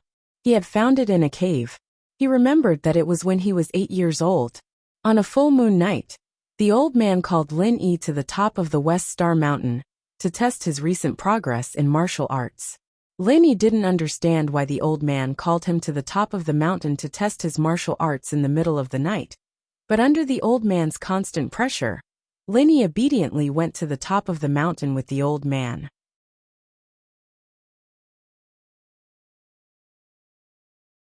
However, after 2 moves, Lin Yi clearly felt that something was wrong. The old man wasn't testing him. He was killing him. Lin Yi was about to say something when he felt a huge force on his butt. The old man had kicked him down the valley with a vicious kick. Lin Yi only felt the wind whooshing in his ears, and he felt like he was flying in the air like Ultraman in an anime. After a long time, Lin Yi fell heavily on the ground with a bang. Lin Yi felt like his bones were about to fall apart. Although the old man had soaked his body in traditional Chinese medicine every day since he was 3 years old to improve his bones and physique, falling from such a high mountain still made Lin Yi dizzy and faint. Looking at the direction where Lin Yi fell, old Lin shook his head and sighed. Lin Yi, it's not that I'm cruel, but it's a once-in-a-lifetime opportunity. The cave door only opens once every 5 years on the mid-autumn full moon. If you don't go in this time, you'll miss the best age for training. Lin Yi didn't know how long it had been before he woke up, cursing old Lin a couple of times for not being nice to him before getting up. There was no helping it. There was no point in cursing at this time. Lin Yi first checked his body and found that there was nothing wrong with it before standing up. However, the scene in front of him shocked Lin Yi. In front of him was a huge mountain gate with a simple design, but a majestic aura. The vermilion paint glistened under the moonlight, and the golden door knocker on it gave off a dazzling brilliance. This was like the residence of the gods in the myths. On top of the giant door, there was a plaque with 4 words written on it: Xianyuan Cave Mansion. What is this place? Lin Yi's breathing became a little rushed. He had lived in West Star Mountain for many years, but he had never heard of such a place at the bottom of West Star Mountain. Although Lin Yi didn't know why he stumbled here, and how the old man coincidentally kicked him to the cave door, Lenny had a familiar feeling. It was a feeling of déjà vu, as if he had been here before in his dreams. But, no matter how hard he racked his brain, he couldn't remember when he'd been here. Lenny stood still and subconsciously walked in the direction of the mountain door, as if there was some force pulling him. When he came to the cave door, Lenny subconsciously used his hand to push the door. Unfortunately, the cave door didn't move at all. Lenny frowned and pulled hard on the cave door, but the cave door still didn't move. Just as Lenny was about to turn around and leave dejectedly, something strange happened. Lenny realized that the originally closed cave door was slowly opening. At that time, Lenny was shocked, thinking that someone was coming out of the cave. He quickly dodged to the side and stared at the cave door. However, Lenny waited for a while and didn't see anyone coming out of the cave.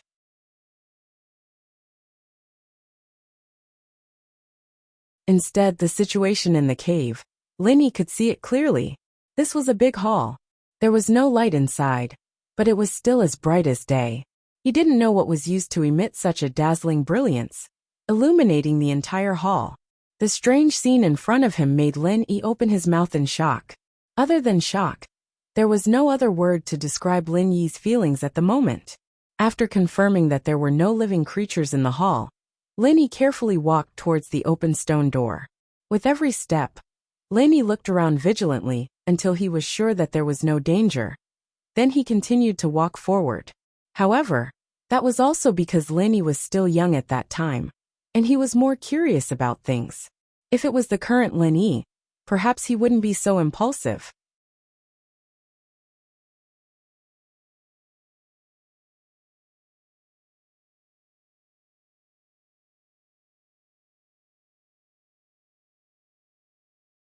Chapter 13.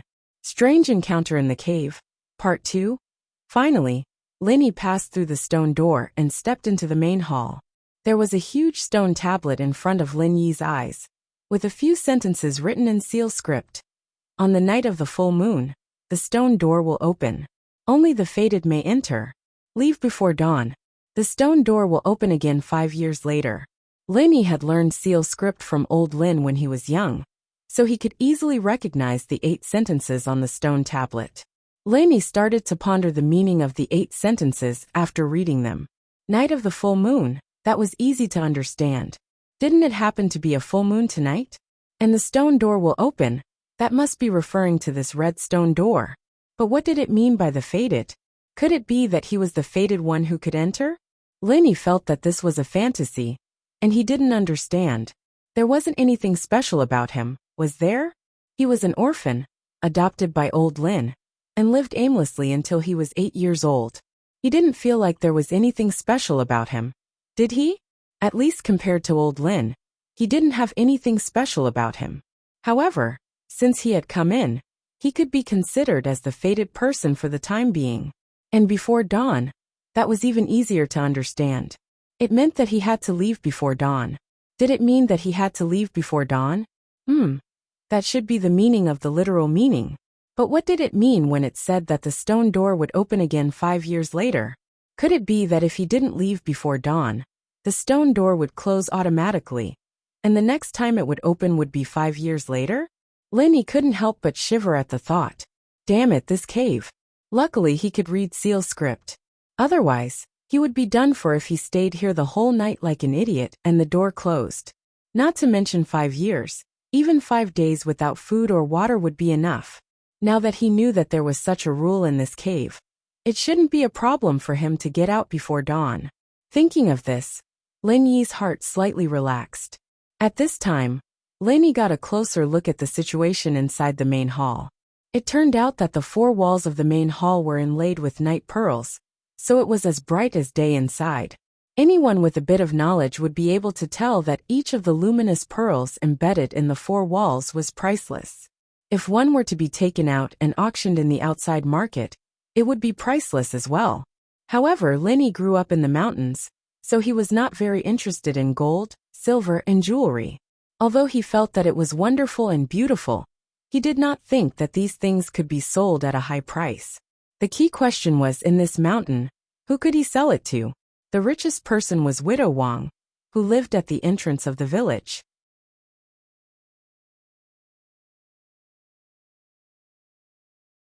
Her family owned a snack bar and a small shop. She could save more than 1,000 yuan a year. But no matter how rich they were, who would spend money to buy these impractical things? From Lin Yi's point of view, it was better to buy 2 pieces of fat meat with money. That would be more delicious. The luminous pearls looked good but were useless, and they could not be eaten. Therefore, Lin Yi did not stay too much on the luxurious decorations of the main hall. Instead, he explored around the main hall. According to the novels of Jin Yong that he had read, a person who entered a cave or a valley for no reason would have some fortuitous encounter.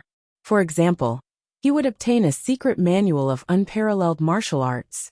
Thinking of this, Lin Yi's heart was filled with excitement. If he could find a secret manual of unparalleled martial arts, he would not have to be oppressed by the old man. When he mastered it, the old man would not dare to beat him. The main hall was very big, but it was very spacious. Other than the magnificent decorations on the 4 sides, there were only 2 buildings in the middle of the main hall. One of them was the stone tablet that Lin Yi saw when he entered. And behind the stone tablet was a high platform. The high platform was very similar to the altar used for sacrificial ceremonies in ancient times. It also looked like a place where important things were placed in a sect. In short, it seemed to be from a very long time ago. At least in modern times, similar buildings would not appear. Lin Yi did not think much about it. He ran up the high platform in a few steps. At the top of the high platform, he saw a small antique wooden box. Lin Yi's heart was suddenly excited. Could this be something like a scripture box? Lin Yi carefully picked up the box. After holding the box in his hand, Lin Yi immediately jumped down from the high platform and hid his body. He heard that there were often hidden mechanisms on these ancient buildings. If he touched the treasure of others and some mechanism was activated, then he would be screwed. However, after waiting for a long time, Lin Yi did not see anything special happening. Only then did he secretly let out a sigh of relief. Lin Yi was not in a hurry to open the box. After all, the stone door of the cave would be closed before dawn. The box could be opened when he returned home. Now, Lin Yi decided to use the remaining time to explore this cave again. Bypassing the high platform, Lin Yi was surprised to find that there was actually a stone door behind the high platform. And next to the stone door, there was another small stone tablet. On it, there were also 8 sentences written in seal script. Each sentence had 4 words, just like the stone tablet that he saw when he entered the door before. Lin Yi was surprised and quickly read it carefully. After 5 years, the divine art will be completed. You can only enter by hitting the door with your palm.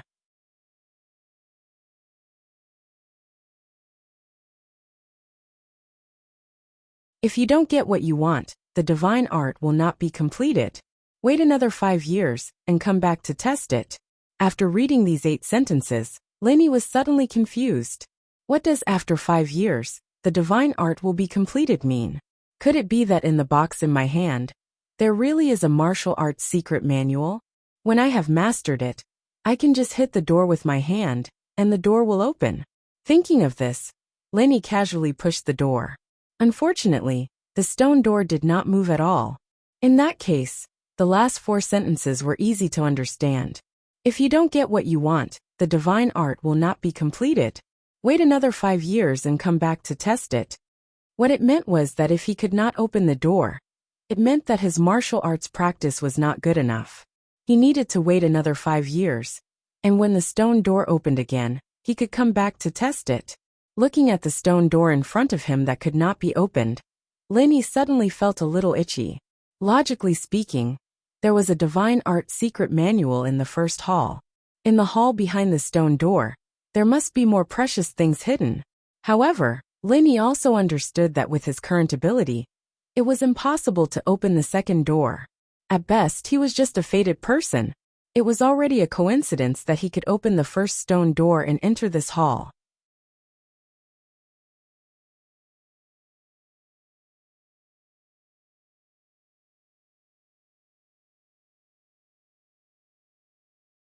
Chapter 14. Art of Dragon Mastery 1. Lin Yi was thankfully. He'd almost lost track of the time. If he'd missed it and the stone door had closed, he wouldn't have been able to practice any martial arts at all. Unless he became an immortal and didn't need to eat or drink, he'd starve to death sooner or later. When the first rays of the sun from the east shone upon the valley, the stone door in front of Lenny creaked and closed without any warning. After the stone door was closed, Lenny came to the stone door again. But this time, no matter what he did, the stone door didn't move at all. It didn't look like it was going to open. It seemed that the 8 sentences on the first stone tablet hadn't lied to him. If the stone door was closed, it wouldn't be able to be opened again.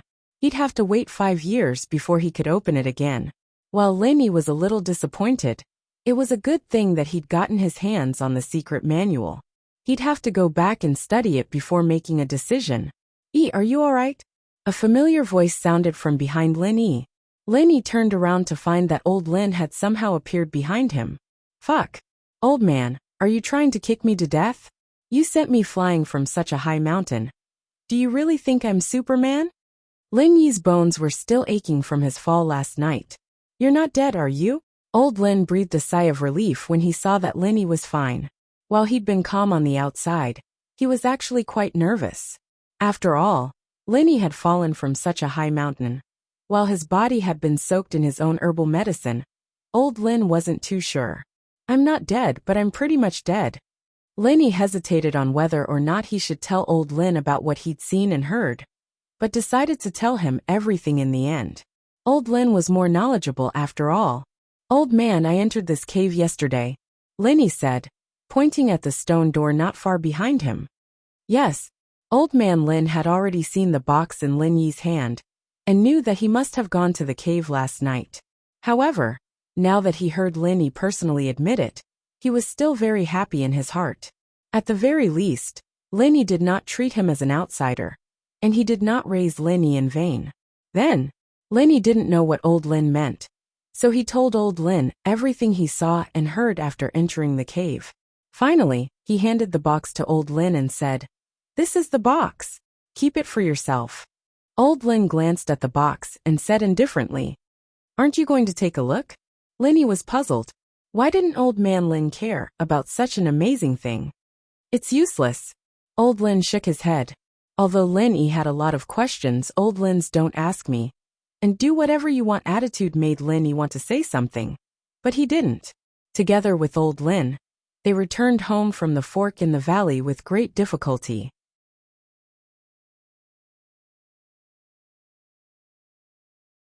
Old Len fell asleep on the bed, leaving Lenny holding the box and staring at it. Since old Len was so indifferent, Lenny could only study the thing in the box by himself. Lenny put the box on the broken square table and began to study it. The small box was antique, just like the wooden boxes used to store imperial edicts or elixirs in the past. However, it was not locked. After Lenny opened the buckle on the box, the lid could be easily opened. Lenny's eyes widened, and his breathing began to quicken.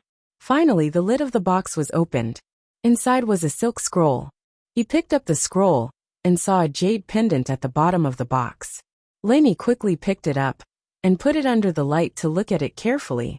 The quality of the jade pendant was very good, but it was very strange.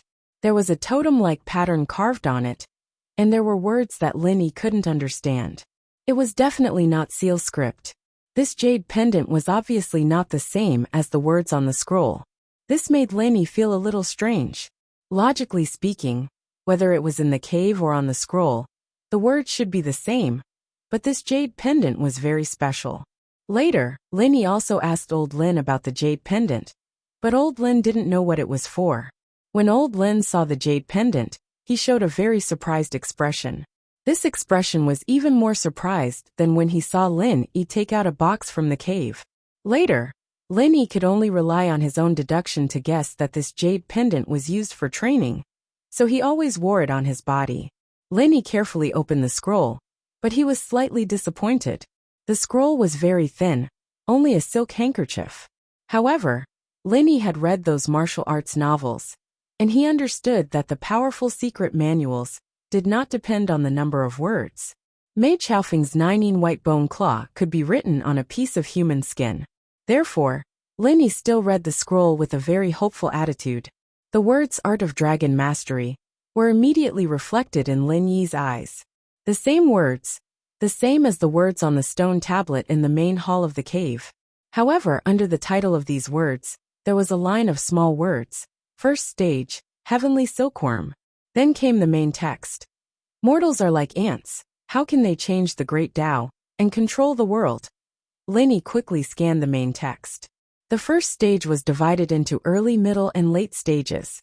However, on this page, there was only the first stage of the art of dragon mastery.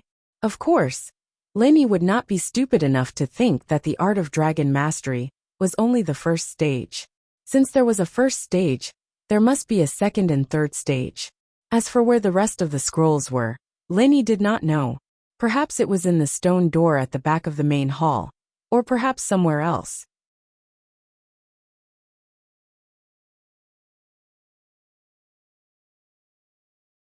Everything had to wait until he completed the first stage of the art of dragon mastery before he could make any other plans. Although the introduction of the art of dragon mastery was hard to understand, the process of practicing it was very detailed, and there was even a diagram of the human body's acupuncture points for reference. This was not a difficult thing for Lin Yi, who had been practicing martial arts since he was a child. At this moment, Lin Yi did not think too much about it, and began to practice the first stage of the art of dragon mastery, the heavenly silkworm scroll. It was precisely because Lin Yi was still young that he did not have any reservations, and thought that he could defeat old Lin if he practiced a more advanced martial art. From the start, he did not even consider whether practicing this would conflict with his current martial arts, or whether it would cause him to go berserk.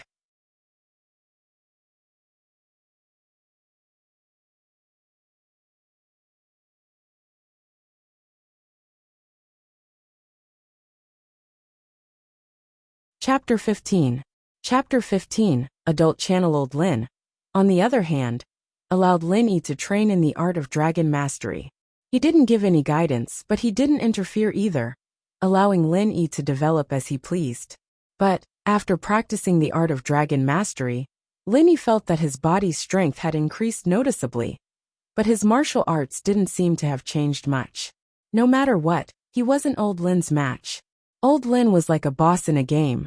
When Lin Yi grew stronger, he grew stronger. When Lin Yi grew weaker, he grew weaker. It was something that made Lin Yi rather depressed.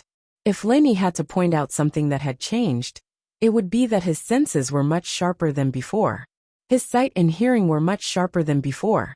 Day after day, year after year, Lin Yi had basically mastered the first stage of the art of dragon mastery without anyone's guidance. 5 years passed in the blink of an eye. It was another full moon night, and Lin Yi once again entered the cave at the foot of West Star Mountain. Unfortunately, this time, Lin Yi didn't open the stone door at the back of the hall. Lin Yi wasn't surprised by this result. He knew that he hadn't broken through the first stage of Celestial Cocoon. There was no progress after mid-stage. While Lin Yi told old Lin what had happened to him, the old man only smiled and shook his head, expressing that there was nothing he could do to help. It was almost time for the second 5 years, and Lin Yi was getting more and more anxious. It had been so many years, and he was still stuck at the mid-stage of the first stage. If this continued, he'd have to return empty-handed. Now Lin Yi understood that the art of dragon mastery he was training wasn't a martial art, but a secret manual similar to that of a cultivator. It sounded a little shocking, but Lin Yi knew that this was indeed what he was cultivating. Recalling old man Lin's strange actions on the night of the first full moon, Lin Yi even suspected that all of this was premeditated by old man Lin. Old man Lin had purposely set up a trap to kick him off the West Star Mountain and then enter the stone door. Otherwise, why did old man Lin have to test his martial arts in the middle of the night of the full moon? Even if he wanted to take the exam, there was no need to go to the top of the mountain, right? Even if he ran to the top of the mountain, you can't kill him, right? Even if they wanted to kill him, they couldn't have kicked him to the entrance of the cave so coincidentally, right? Fine, even if he coincidentally kicked him to the entrance of the cave, why did old Lin wait until he came out of the cave before looking for him? When he told old man Lin what he had seen and heard, old man Lin's indifferent expression made it seem as if he already knew what was going to happen. All of this made Lenny very suspicious. However, every time Lenny asked Old Man Lin about his suspicions, Old Man Lin didn't answer him. In the end, Lenny didn't bother to ask anymore. Who cares if he did it on purpose or not? He had to cultivate on his own. When Lenny woke up from his meditative state, the sky outside the window had already turned white. Lenny shook his head helplessly. Although he felt some progress every time he stopped cultivating and felt refreshed, he still didn't have a big breakthrough. He quickly ran to the bathroom to take a cold shower and wash off the sweat stains on his body. Lenny put on his school uniform and walked out of the room. The whole villa was still quiet. Lenny raised his head and looked in the direction of the stairs. The two girls should still be sleeping, right? Lenny sat on the sofa and turned on the 60-inch large LCD TV in the living room. He turned off the sound and watched it. A large TV was really cool. Lenny leisurely lay on the sofa. This was the first time he had watched such a cool TV. In the past, at home, other than his fake internet laptop that could display his figure, there was only a 25-inch ordinary flat-screen CRT TV. Achoo! Lenny sneezed. He didn't expect his body to catch a cold. However, he remembered that he had always lived in the south, and this was the north. Although it was summer, the temperature difference between day and night was relatively large, so it was normal for him to not be acclimatized. Lenny casually took out 2 pieces of tissue from the box on the coffee table, wiped his snot, and threw them aside. However, there were no programs on most channels so early in the morning. Lenny pressed the button on the remote control in his hand to change the channel. However, after pressing it for a long time, there was no response from the TV. It was still the image of Earth with no programs. Fuck, this remote control can't be out of battery, right? Lenny cursed in his heart, but then he thought about it. That's not right. Didn't I just use this remote control to turn on the TV? Thinking of this, Lenny carefully observed the direction of the TV. It turned out that the villa was installed with a satellite TV. It needed the remote control of the satellite TV box to change the channel, and the remote control of the TV could only control the power and volume. Although Lenny came from the mountains in the countryside, because old Lin bought him a fake internet laptop, he had some understanding of some technology and knowledge outside through the internet, so he wasn't too illiterate at this time. After looking around, he really found the remote control of the satellite TV box under the coffee table. Lenny picked up the remote control and began to change the channel of the TV. This satellite TV is really cool. There are so many channels. Lenny changed dozens of channels, but he still didn't find a repeat. This channel is an adult channel. Parents have been set up to be locked. Please enter the password. The default password is 000000. When Lenny changed the channel, this line of notification appeared on the TV. No way. These two girls have adult channels in their house? Lenny had heard that Big Pot could be used to watch some adult programs, but he had never seen one in real life. Although Widow Wong's house also had a satellite TV, the only channels she could watch were the free satellite TV stations. Adult channels like this were impossible to watch. Lin Yi's heart itched. He didn't know if it was the password set by Chu Pingzhan, or was it Miss Mingyao, or was it Yushu? Yes, it was very possible. That girl looked like a slut, and her words were quite avant-garde. Lenny thought lustfully. He entered the password, 123,456, but the TV prompted, "The password you entered is incorrect, please re-enter." 888888. Lenny keyed in another password, and the TV prompted again, "Wrong password, please try again." Lenny scratched his head and entered 000000 this time. There was no password error this time, but it seemed to be stuck. He didn't know if it was trying to verify the password, or if it was dead.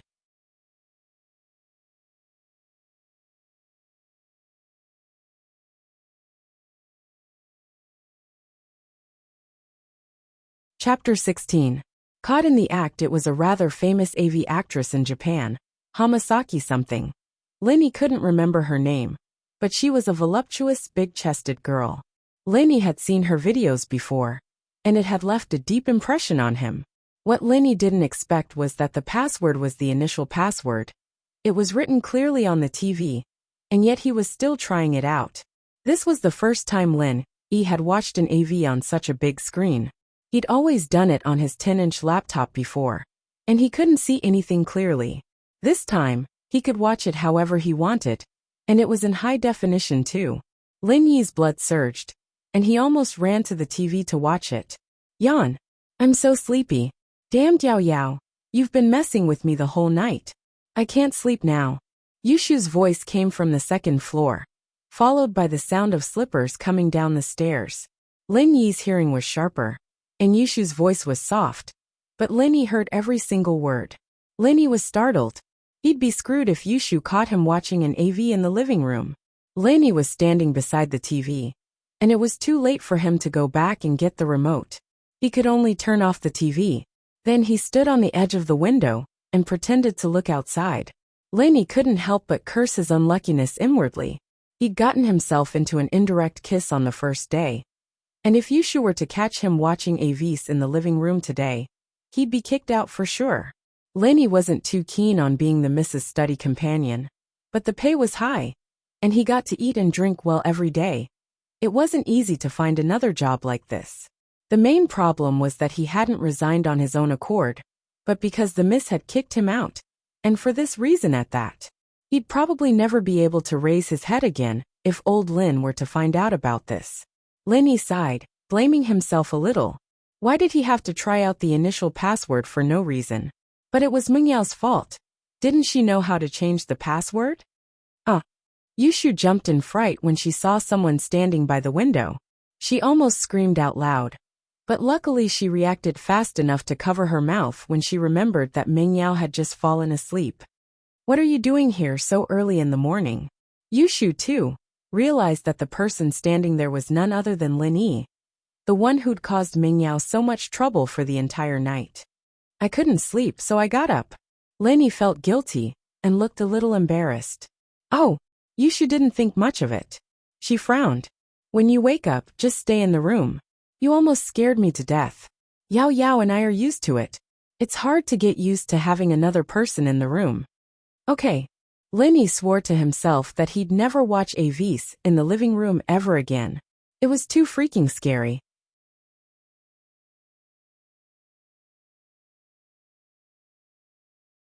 This little girl Chen's work and rest were irregular, and she was almost caught red-handed. Yushu stretched her back and sat on the sofa, her calves raised.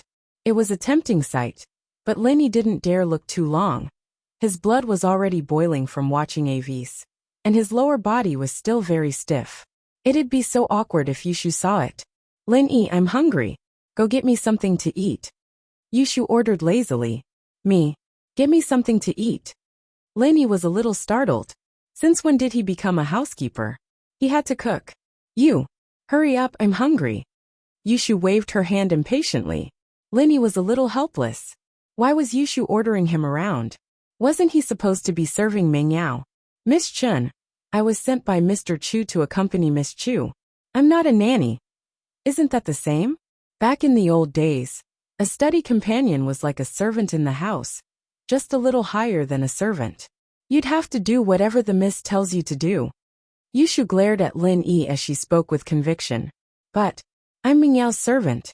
Lin-Yi was used to cooking, but there had to be some sort of status, right? Meng Yao's smile was flirtatious and seductive, but Lin-Yi wasn't an idiot. What if Meng Yao woke up and saw him cooking for Yushu? Wouldn't she find fault with him? Isn't that the same? Yao Yao and I are good friends. What I said is what she said. Meng Yao was a little annoyed that Lin-Yi didn't respond to her at all. She had a good impression of Lin-Yi, but who knew that he'd be so stupid? She wouldn't even bother asking a guy to serve her. But this guy was putting on airs. She humphed. Forget it. Go get me the water dispenser. I'll eat the instant noodles myself. Okay. It was no trouble at all. The water dispenser was beside Lin-Yi on the windowsill. Lin-Yi reached out and turned it on. While the water was boiling, Yushu picked up the remote on the sofa and pressed the power button. Every morning at this time, Su Sherhan's music videos were on the entertainment channel. Yushu would watch them whenever she had the time. Wait. Lin-Yi was startled. He wanted to stop her, but it was too late. The AV channel that Lin Yi was watching appeared on the screen. The girl called Hamasaki or something had finished the foreplay, and she was fighting it out with a man. Oh! Yushu screamed and covered her mouth. Her eyes were wide open as she stared at Lin Yi with a murderous glare. Ugh! Lin Yi wanted to die. What the hell was this? Who was playing with people like this? He hadn't even looked at it a few times, and he was already caught red-handed. Wasn't he just too unlucky? He'd admit it if he liked it, but what the hell was going on here? It wasn't me. Lin Yi didn't want to admit it. Lin Yi, how could you watch something so obscene? Yushu was about to explode. Wasn't this Lin Yi a little too immoral? No wonder he woke up so early in the morning. He'd come to the living room to watch the AV channel. I told you it wasn't me. Lin Yi said innocently. He'd clicked on this channel by accident. If you didn't want people to see it, you shouldn't have opened this channel. Wasn't it there for people to see?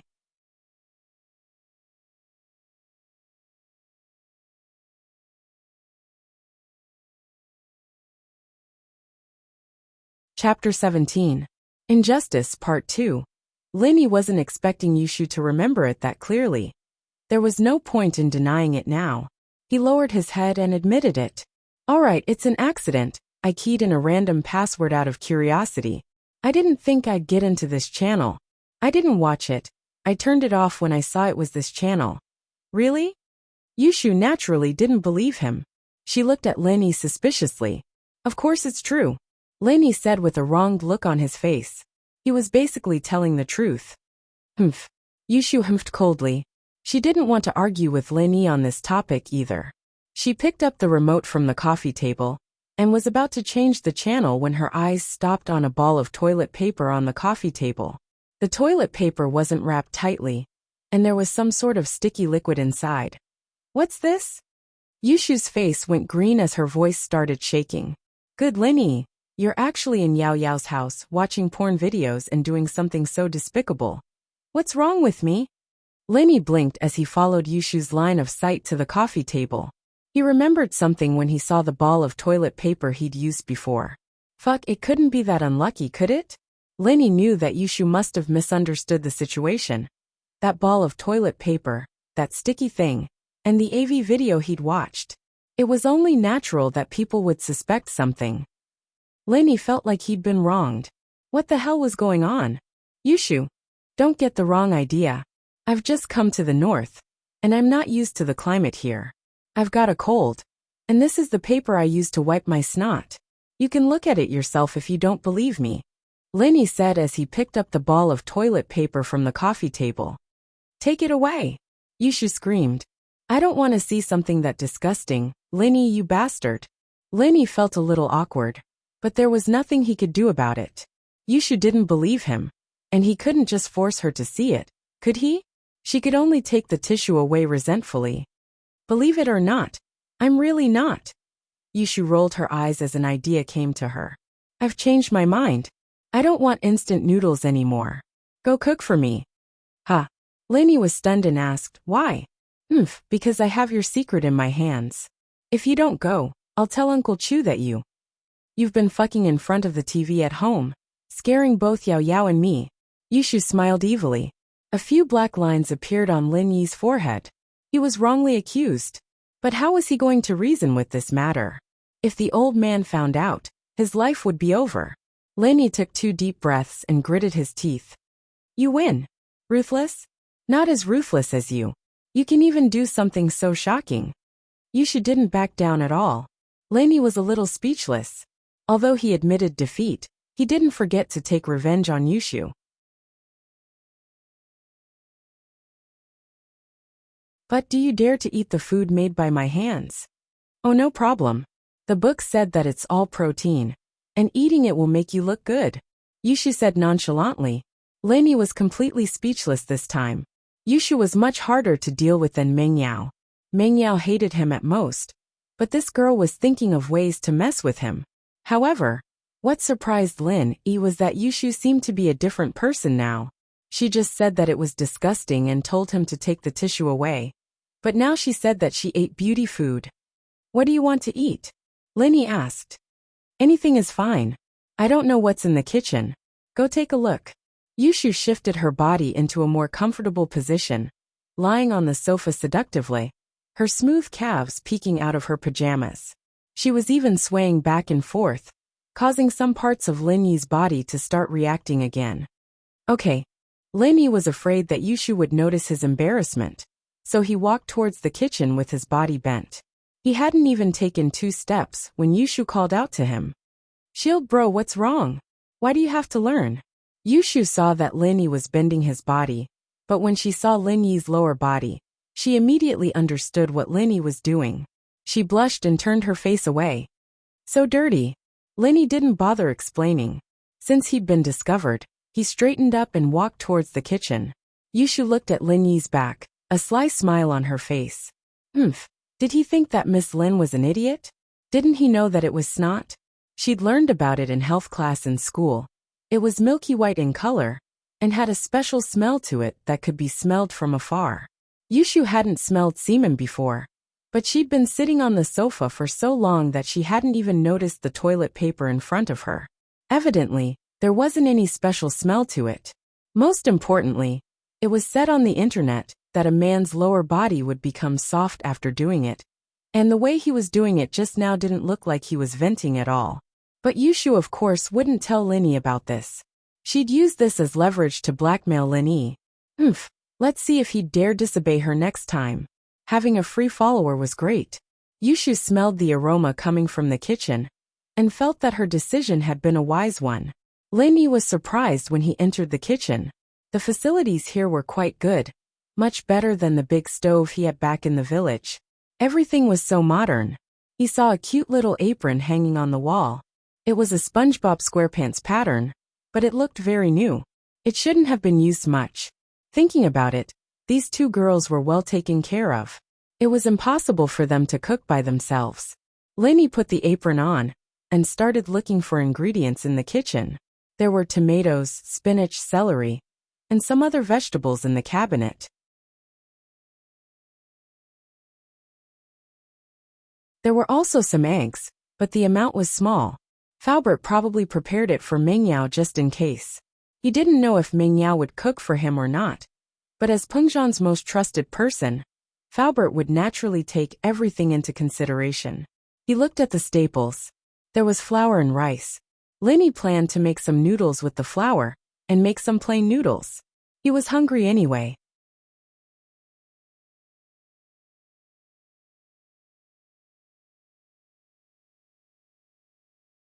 Chapter 18. Eat, eat, and you'll get used to it. Linny got to work on the soup after he was done. In fact, it wasn't like a restaurant where one could boil a big pot of soup and store it for backup every day. Linny's soup stock was a box of Kalu soup broth he'd found in the cupboard, a concentrated type of soup stock. It was the first time Linny had seen something like this, but it didn't look bad at all. The aroma wafted through the air as soon as it was put into the pot. Linny stir-fried the vegetables in the soup, added the seasonings, and added some water. It didn't take long for the soup to be ready. On the other hand, Linny wasn't idling around too. He boiled a pot of water and put the ramen in. He flipped it open and scooped out the noodles, placing them into 2 bowls before pouring the broth over them. 2 bowls of fragrant Yangchun noodles were done. Strictly speaking, Linny's Yangchun noodles weren't made according to the standard procedures, but it had a different flavor to it.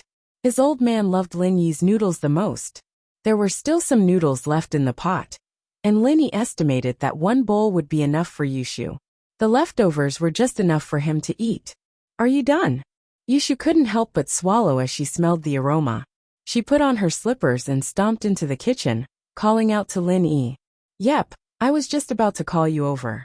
Linny said as he took off his apron and hung it on the side. Yay, you used Yao Yao's apron. Don't let her know. Yushu said as she looked at the apron on the wall. I'll keep it a secret since you're cooking for me. Linny was a little puzzled. Since when did Yushu become this nice? But on second thought, he realized that Yushu was a really bad person. He could tell from the gloating look on Mengyao's face when she drank his water yesterday. She probably didn't have any good intentions this time. but what she thought had nothing to do with Lin Yi.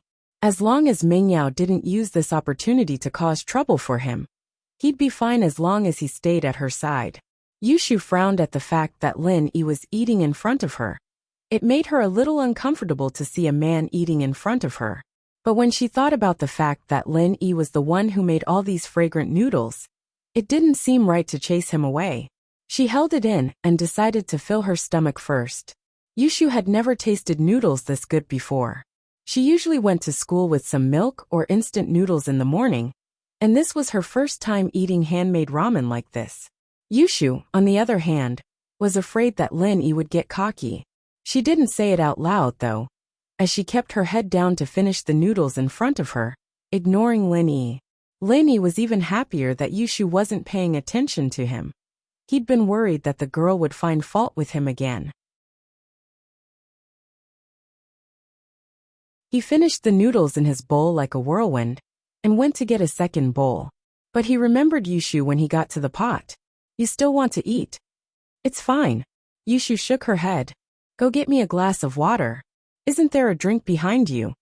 Lin Yi said as he pointed at the freshness cabinet behind Yushu, before getting himself a bowl of noodles. "It's not good to drink fruit juice in the morning. Drinking plain water is healthier. Why do you have so much nonsense to say? Are you coming or not?" Yushu glared impatiently. "Fine."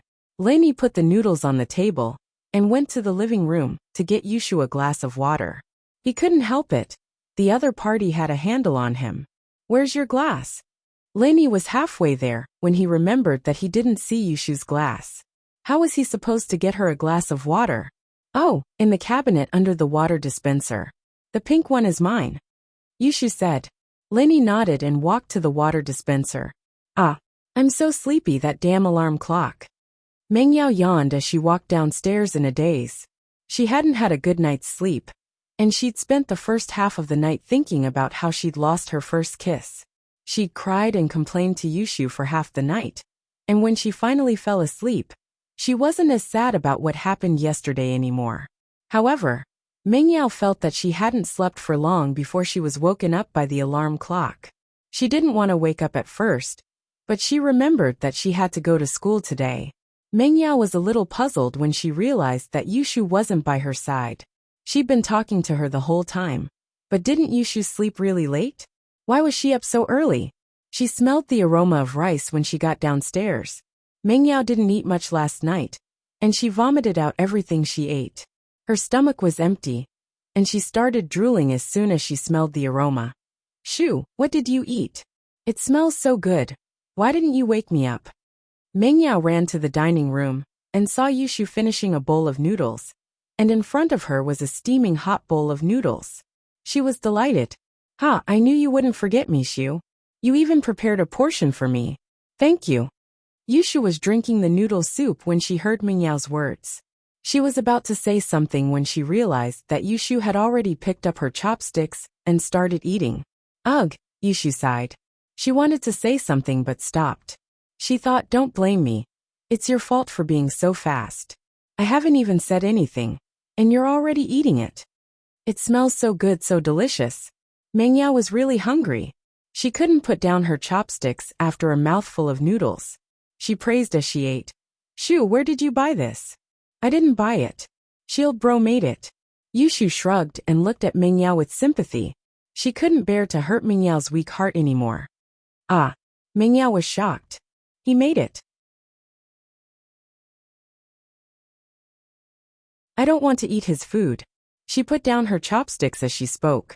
Yushu thought, "What's the point of saying that you don't want to eat it now? But it's good that you ate Lin Yi's saliva yesterday, so it doesn't matter today. You'll get used to it after eating it." Haha, Yushu thought evilly. Who doesn't like food? I'll eat it." Mengyao put down her chopsticks, salivating. She couldn't say no to the delicious noodles in front of her. She picked up her chopsticks again. "Eating his food doesn't mean I'll forgive him. I just didn't eat anything last night, and I'm hungry. This noodles is just so, right, Shu?"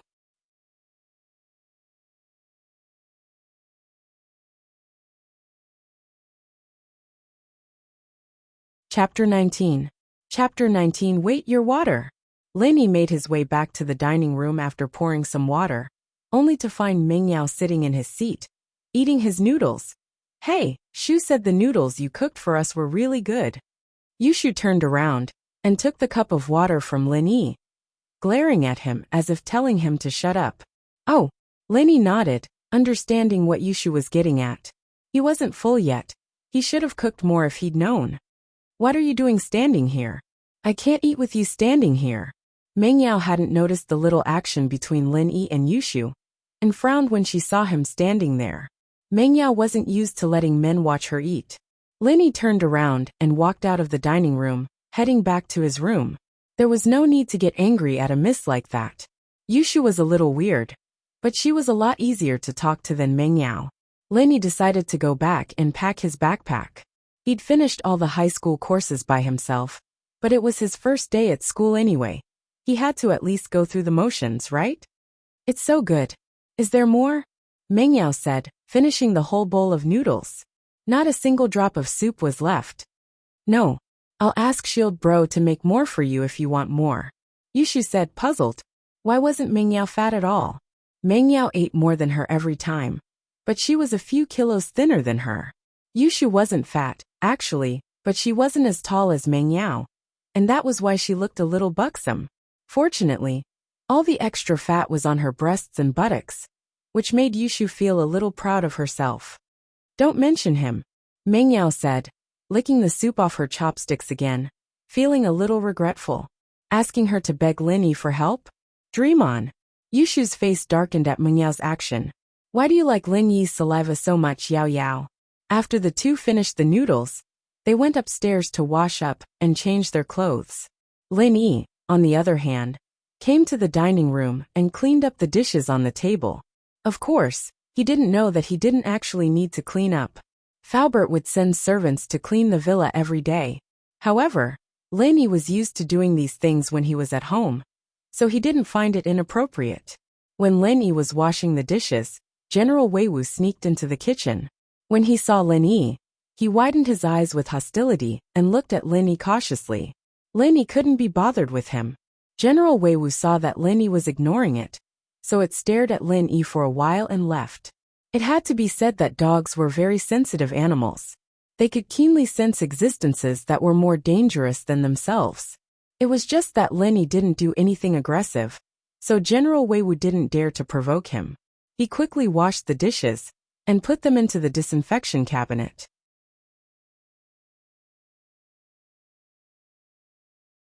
Meng Yao and Yushu had already washed up and changed out of their home clothes into beautiful clothes. Although the school had a rule that all students should wear uniforms to school without any special circumstances, very few people followed this rule, especially high schoolers. They were more assertive and not as obedient as primary school students.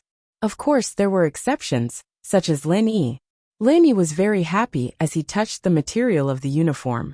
The quality was really good, much better than the clothes he brought. So to Lin Yi, this was the best piece of clothing he had. Lin Yi had worn a lot of high-end clothes when he went out with old Lin, but the old man always said that they were rented, and that he'd return them after the trip. At 7 sharp, Faubert's car appeared in front of the villa. Meng Yao and Yushu carried their cute backpacks out of the villa, and Lin Yi followed behind them. Lin Yi sat in the front passenger seat, and Meng Yao and Yushu sat in the back. Faubert started the car slowly and asked Lin Yi, "How is it? Are you used to it?" "It's good." Lin Yi nodded. "I'm not good." Meng Yao didn't wait for Faubert to speak. "I'll call my dad right now. Mr. Chu went to Newport for a meeting this morning. He's on the plane now." Faubert said, "Miss Chu, Mr. Chu said that Lin Yi will be in charge of taking care of you when he's not here." "Him? Take care of me?" Meng Yao's eyes widened. "Look at him, Faubert. How can he take care of me? I'm just passing on Mr. Chu's words. Mr. Chu trusts Mr. Lin Yi a lot."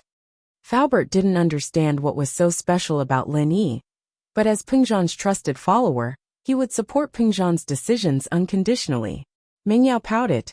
She knew that Faubert was only her father's spokesperson, and he wouldn't do anything against her father's decisions. Her father was on the plane now, and he wouldn't be able to pick up the phone. Meng Yao could only hold it in for now. She'd bear with this bastard for a few more days until her father came back. She'd just have to use her coquettish methods to chase Lenny away.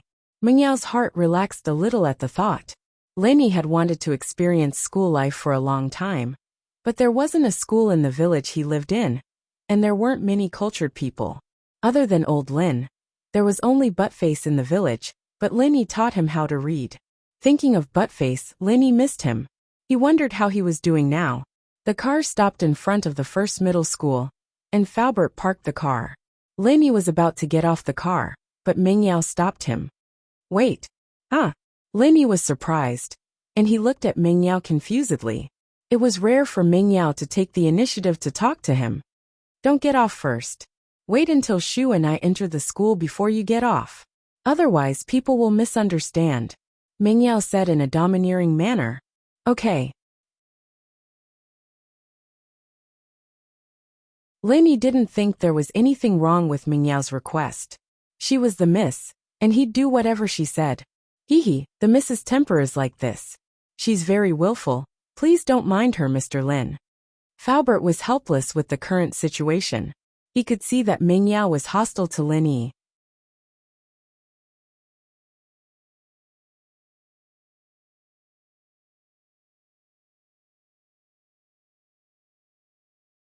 Chapter 20. Chapter 20. The director's braid. This was the question Lin Yi had been thinking about since yesterday. Rather than a study partner like him, Pengzhan might as well have hired a high-level tutor for Mengyao. Besides, with Mengyao's status, grades weren't that important anymore. She'd get into a university no matter what. And even if she didn't make it, she'd still be able to get into one of the top universities with Pengzhan's connections. You saw it too? Faubert wasn't expecting Lin Yi to think of these things so quickly. So that's how it is? Lin Yi asked. I don't really understand what Mr. Chu means actually. Faubert sighed. I'm the closest person to Mr. Chu, but some of his deeper meanings aren't something I can understand. Lin Yi rolled his eyes at Faubert's pointless explanation. But Mr. Chu told me to tell you to take good care of the miss, and not think too much about it. Faubert repeated Pengzhan's words to Lin Yi. Give her as much love as you can. She's been lacking love since she was young.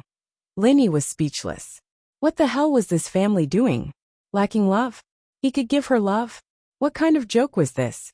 Lin Yi hadn't seen Mengyao yesterday, and he didn't like the idea of Pengzhan looking for a son-in-law at all.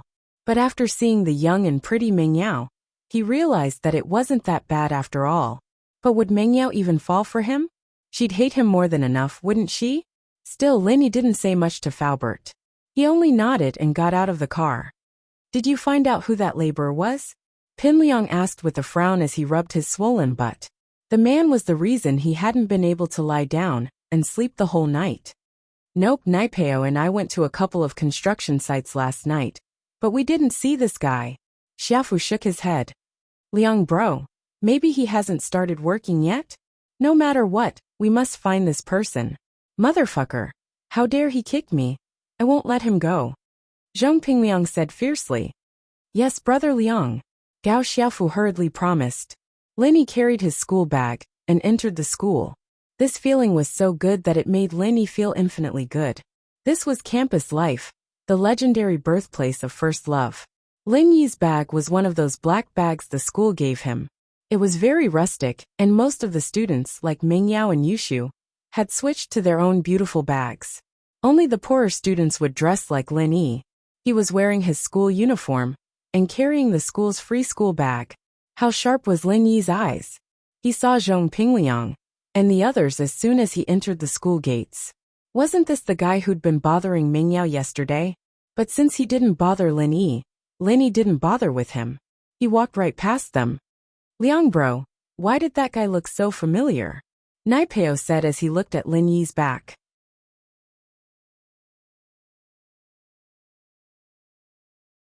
I'm talking business here. Why do you care if he looks familiar or not? Zhong Pingliang frowned impatiently. Liang bro, I think he looks familiar too. It's like. Xiaofu rubbed the back of his head, as if he was thinking hard.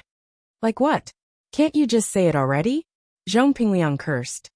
It's that guy who kicked you yesterday. Naipeo yelled. That's right, Liang bro, it's that guy. I remember now. Really? Zheng Pingliang's eyes lit up upon hearing that it was the guy who kicked him yesterday. What are you waiting for? After him. After him. Xiaofu and Naipeo chased after Lin Yi. Lin Yi took his file to the school's dean's office. Peng Zhan had arranged everything beforehand, and he only needed to report himself. Lin Yi knocked on the door, but no one came to open it for him. He looked at his watch. It was 6:45 and classes started at 8. Perhaps he was a little early. With that in mind, Lin Yi leaned against the door, waiting for the dean to arrive. Ah. A soft moaning sound entered Lin Yi's ears. Lin Yi's hearing had become extremely sensitive ever since he started practicing the art of dragon mastery. He couldn't say that he had clairvoyance, but he could at least hear a lot of sounds that others couldn't. Lin Yi frowned as the sound came from the dean's office. Wasn't there no one here? But Lin Yi seemed to have understood something and smiled faintly. At 8 sharp, the door to the dean's office opened, and a charming woman in her 30s carefully poked her head out of the office. She jumped when she saw Lin Yi. What? What are you doing here? Lin Yi found it funny. She was having an affair. So why did she have to make it so obvious? It would be strange if people didn't suspect it. I'm looking for the dean, Lin Yi said faintly, not bothering to expose her. Oh, the dean is inside. The woman tried to calm herself down and said to Lin Yi, You can go in. Lin Yi nodded and walked into the office. A balding middle-aged man was sitting at the desk, looking like an old scholar. Lin Yi found it funny. What do you want? Wang Jifeng didn't expect that a student would come in to look for him as soon as his lover went out. I'm Lin Yi, here to report. Lin Yi took out his file and handed it to Wang Jifeng. Oh, Lin Yi, I know. Wang Jifeng nodded. This student was personally arranged by the board of directors. How could he not remember? Wang Jifeng took Lin Yi's file and began to handle the formalities for Lin Yi. Soon after stamping, Wang Jifeng stood up and said, I'll take you to class. Then I'll have to trouble you, Director Wang. Lin Yi said politely. Lin Yi also knew that the dean had a lot of power in the school. If he wanted to live a comfortable life in the future, he couldn't offend this person. It's my duty. Wang Jifeng didn't dare to be arrogant. After all, this student was arranged by the board of directors. Walking side by side with Lin Yi out of the dean's office, Wang Jifeng asked tentatively, Did you just come? I've been here for a while. Lin Yi felt that there was no need to lie about these things. There were surveillance videos in the school corridors. If Wang Jifeng wanted to see it, he could go and see it directly. Then Wang Jifeng wanted to say something but stopped. He didn't know what to say. It was all his fault for being impulsive. He had to do that thing in the morning. Now he was caught by others.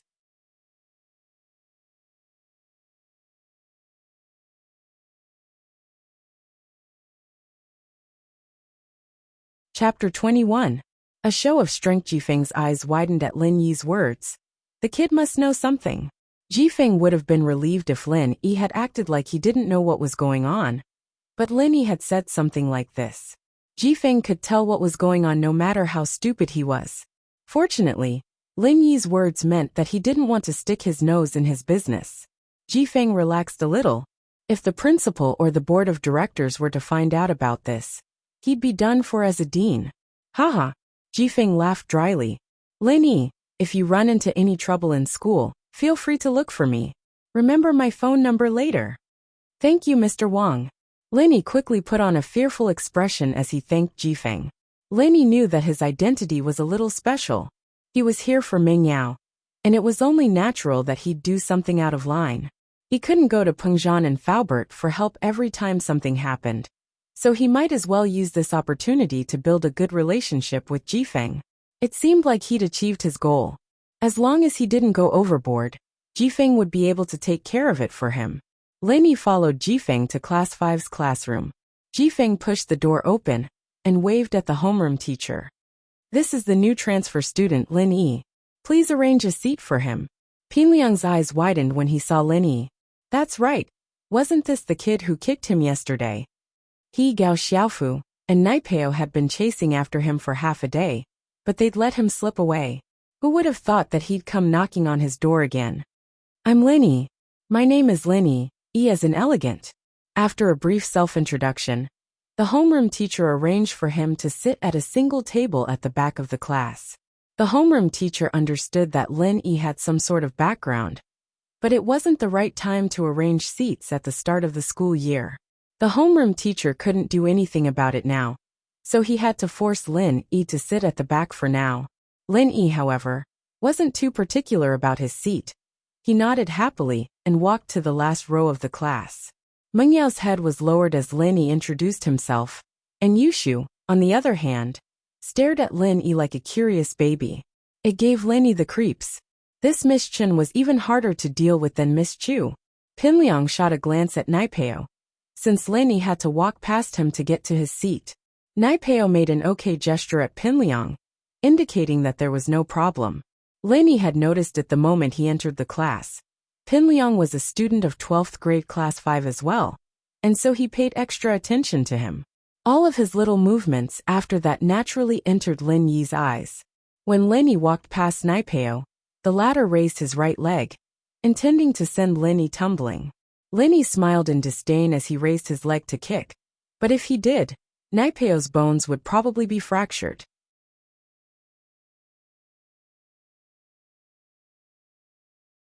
It was Lin Yi's first day at school, and he didn't want to cause too much trouble. He stepped on Naipeo's foot, causing him to yelp in pain. What's this? Lin Yi looked at Naipeo, not knowing what was going on. Sorry, I stepped on your foot. Zhang Naipeo, do you have a problem? The homeroom teacher, Miss Liu, knew what Naipeo was like, but the kid had some background, and he hung out with Pinliang all the time. Miss Liu couldn't say much. It's nothing. Naipeo's face was red from the pain as he shook his head, suppressing the numbness in his foot. Naturally, he wouldn't tell the teacher what Lin Yi did. That'd be too embarrassing. Pinliang was quite far away, so he didn't know what happened between Lin Yi and Naipeo. But when he saw that Lin Yi was fine and Naipeo was the one making a fuss, he looked at Naipeo with a reproachful gaze. Naipeo couldn't say it out loud, so he could only stare at Lin Yi, thinking that he'd get back at him after class. He didn't know if Lin Yi was doing it on purpose or not, since Lin Yi didn't even look at his feet when he walked. His apologetic attitude made it seem like he really didn't know what was going on, and that made Naipeo very depressed. Lin Yi's seat wasn't too far from Meng Yao and Yushu, and he could see them as soon as he raised his head. It wasn't a bad choice, since he could keep an eye on the two at all times. After all, his main responsibility was to take care of Meng Yao, and he was paid to do so. It was Lin Yi's first day at school.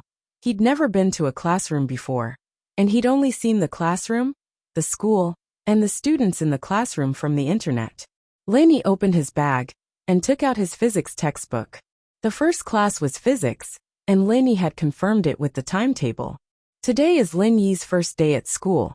I hope that everyone can take care of the new classmate. Also, I don't want to see anyone bully the new students. He's already a 12th grader, and I don't want anyone to be unable to graduate because of this. Miss Liu still had to warn Pinliang and the others. Pinliang, in particular, was known as one of the big four in school, and bullying other students was nothing out of the ordinary for him. Of course, Pinliang didn't seem to care about the warning. Lin Yi was flipping through his book when a small ball of paper fell on his desk. Lin Yi froze.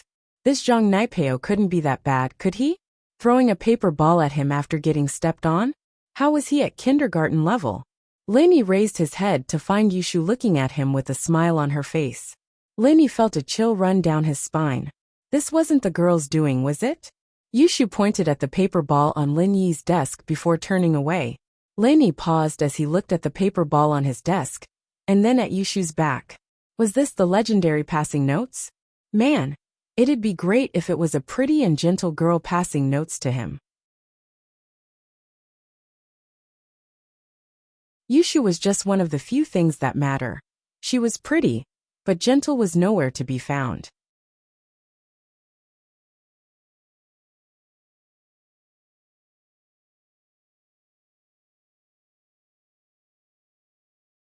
Chapter 22. Follow us if you've got balls. The guy you kicked in the ass yesterday is in our class too. They're plotting something against you. The note read. Lin Yi smiled after reading the note. He didn't think that Yushu was reminding him out of the goodness of her hearts. The girl was the type that wanted to see the world in chaos. She was probably trying to get Lin Yi to teach Pinliang and the others a lesson.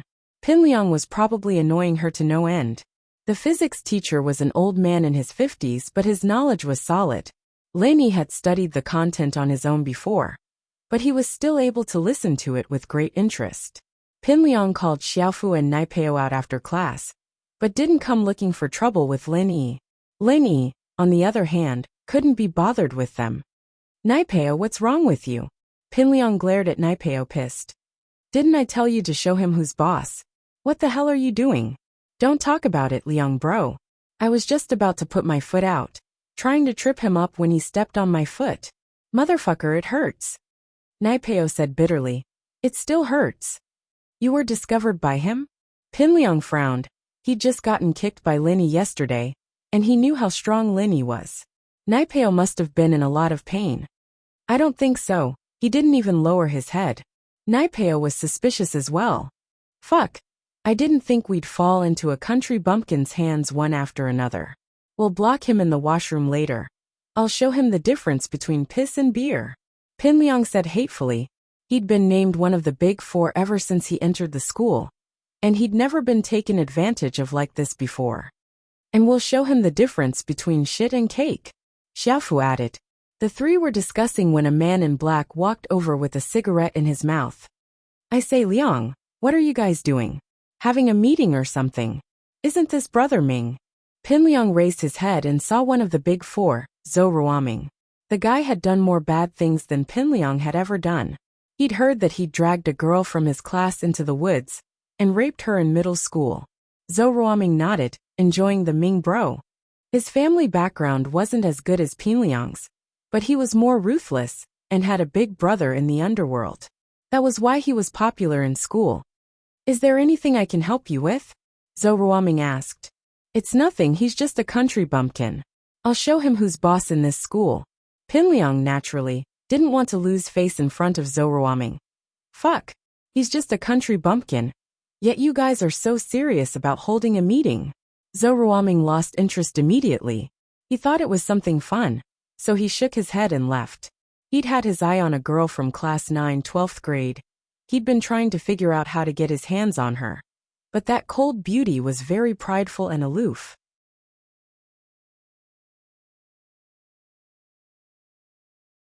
Ruoming was wondering if he should force himself on her.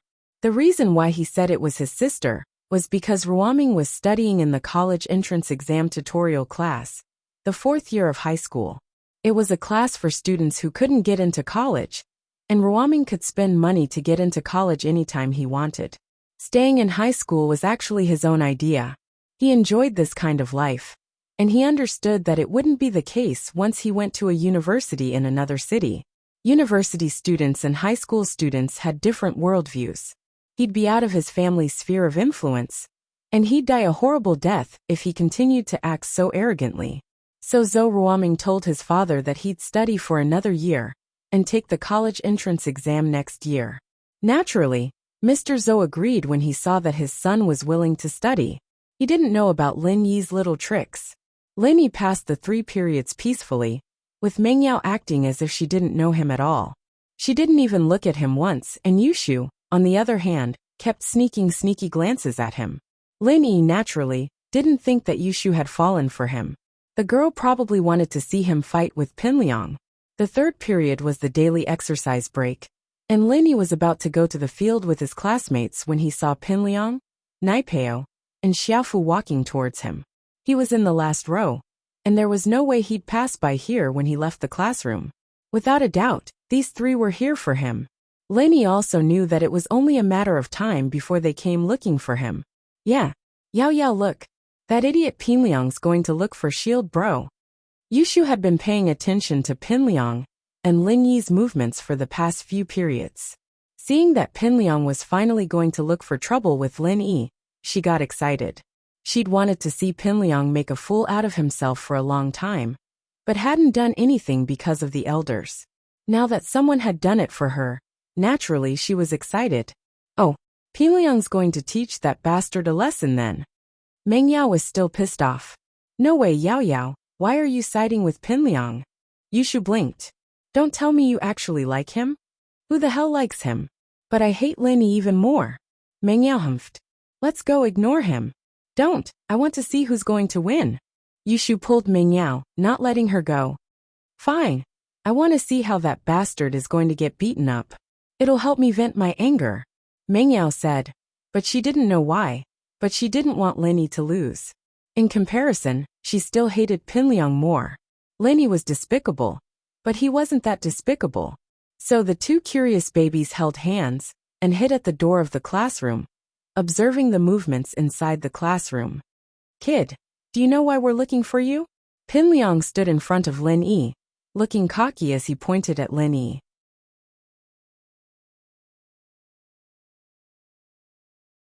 I know, because I kicked your ass yesterday, and you fell flat on your face. Lin Yi said calmly, as if it wasn't a big deal. Fuck, why are you so cocky if you know? You're so cocky. Naipeo glared as he reached for Lin Yi's collar. Your foot doesn't hurt anymore, does it? Lin Yi easily pushed Naipeo's hand to the side, mocking him. Naipeo's face reddened. This was a humiliation he'd never felt before. So Lin Yi did it on purpose.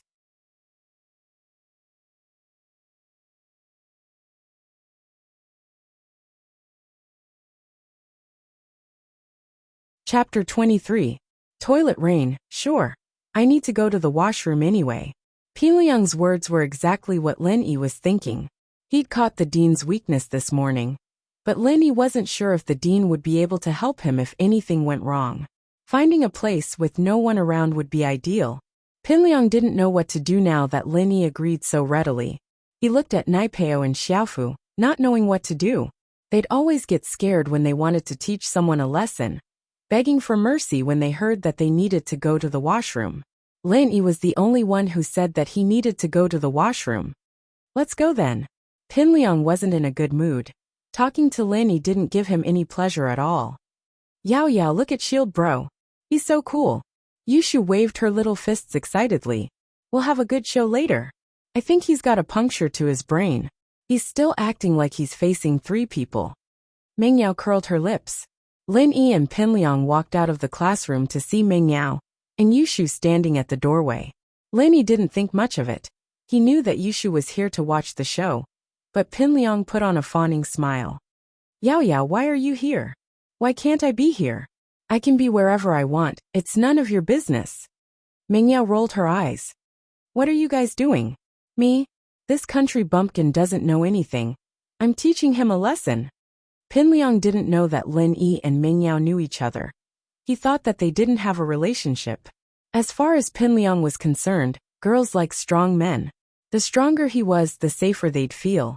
As a result, he'd always acted arrogant in front of Meng Yao, not knowing that it only made Meng Yao hate him more. Oh, you should really teach him a lesson then. Meng Yao glared at Lin Yi faintly as she spoke. Who told you to take advantage of me yesterday? Today's the day you get what you deserve, huh? Alright. Pinliang was overjoyed when he heard that Meng Yao agreed with him. So Meng Yao liked watching him bully others. It seemed like Meng Yao liked those kinds of students as well. If he'd known that she liked them, wouldn't he have gotten her way a long time ago? You can do it, Lin Yi. You can do it, Lin Yi. You can do it. Yushu called out at an inopportune moment. Pinliang was speechless. Weren't these 2 sisters in the same group? So Yushu liked country bumpkins like Lin Yi? Pinliang was pissed. But he pretended like he didn't hear anything. After all, he couldn't afford to piss off this girl. One punch from her brother could send him flying into space. Shu, why are you cheering for him? Meng Yao frowned. You cheer for Zhong Pinliang, and I'll cheer for Lin Yi. That's fair. Yushu said confidently. Lin Yi didn't stay for long. He turned around and walked into the men's washroom. Hey, can you guys stay here? Don't go to the washroom. Yushu didn't want them to go to the washroom.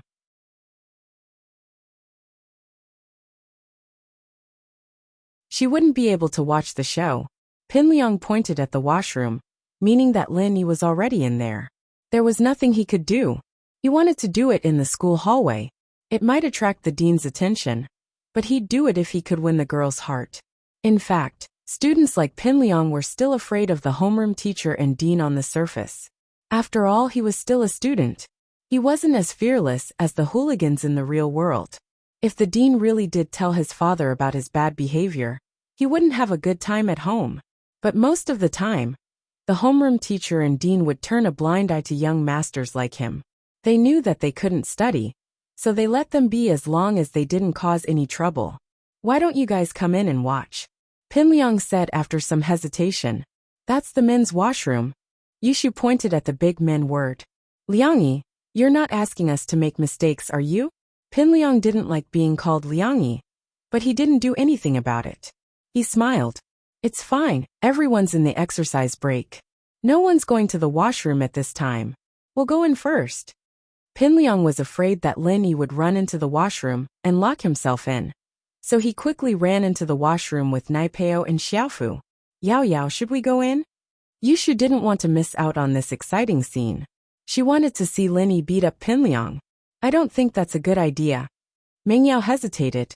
After all, she'd never been to the men's washroom before. "Ah, what's wrong with that?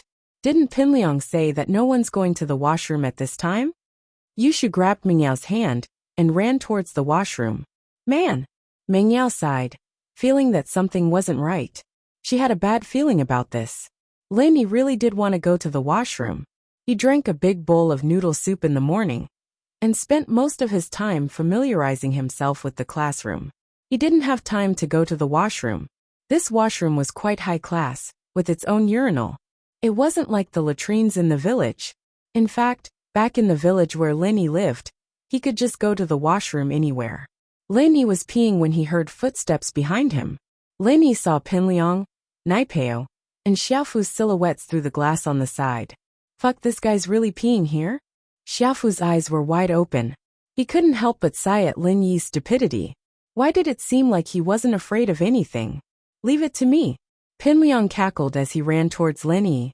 Lin Yi had kicked him in the butt yesterday, and he was going to pay him back today. People who were peeing were most afraid of being disturbed by the outside world.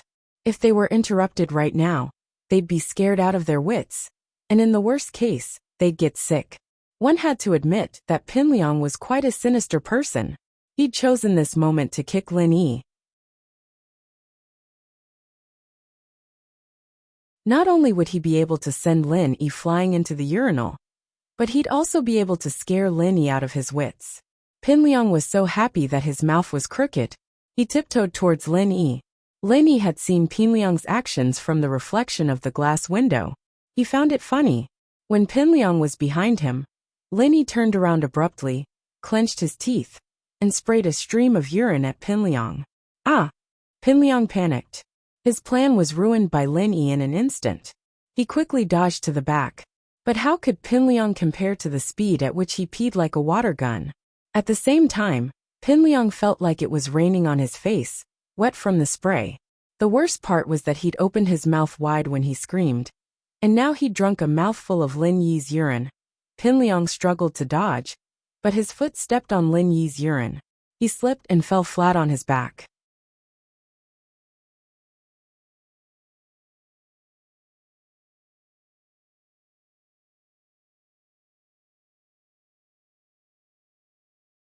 Chapter 24.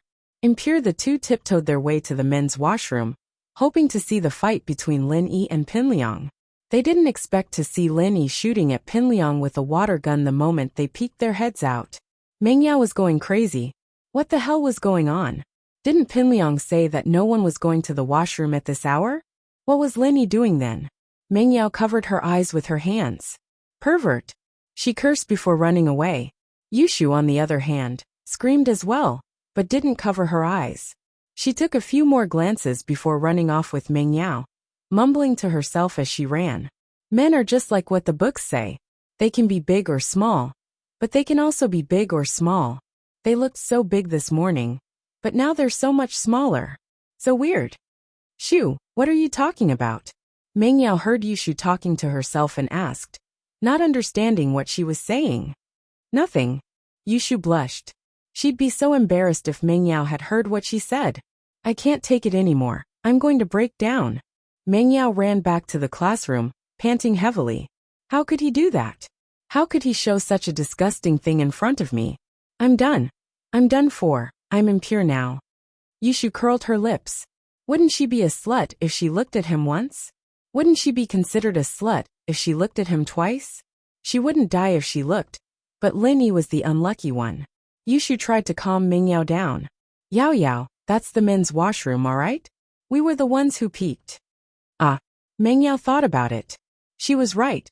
Peeing in the men's washroom wasn't a problem. But it wasn't right for her to peek.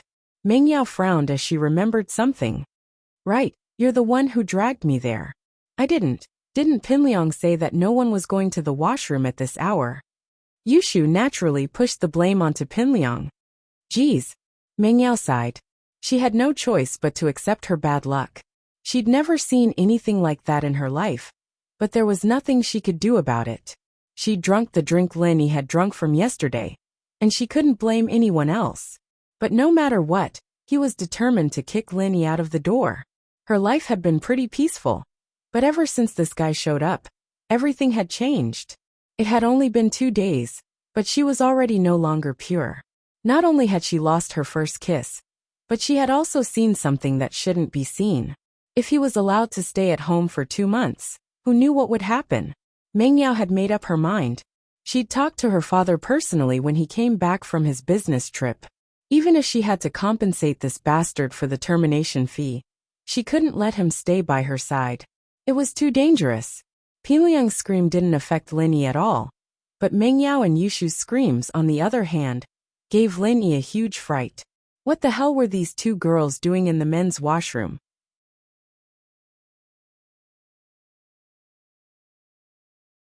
Lin Yi frowned at the thought. They were screaming when he went to the washroom? They didn't look like a peeping Tom at all. Peeping was important. If you scared the person you were peeping on, then it wouldn't be called peeping anymore. Lin Yi pulled up his pants and walked to the door. Don't go. Naipeo and Xiaofu blocked Lin Yi's way. Your boss is already like that. I'd advise you guys to get him a change of clothes. He'll lose all his face when the students come back from their exercise break. Lin Yi said with a wry smile, as he looked at the moaning Pinliang in the river of urine. Pinliang's butt was already swollen, and now that he'd fallen flat on his back, the force landed on his butt. It was so painful that he couldn't even stand up. Xiaofu was in a difficult position. Lin Yi's words made sense after all.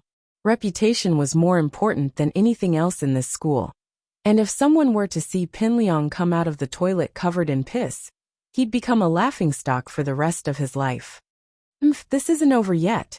Naipeo thought that now wasn't the time to mess with Lin Yi. He'd have plenty of chances to deal with him in the future. Just you wait. Whatever. Lin Yi shrugged nonchalantly as he walked out of the washroom.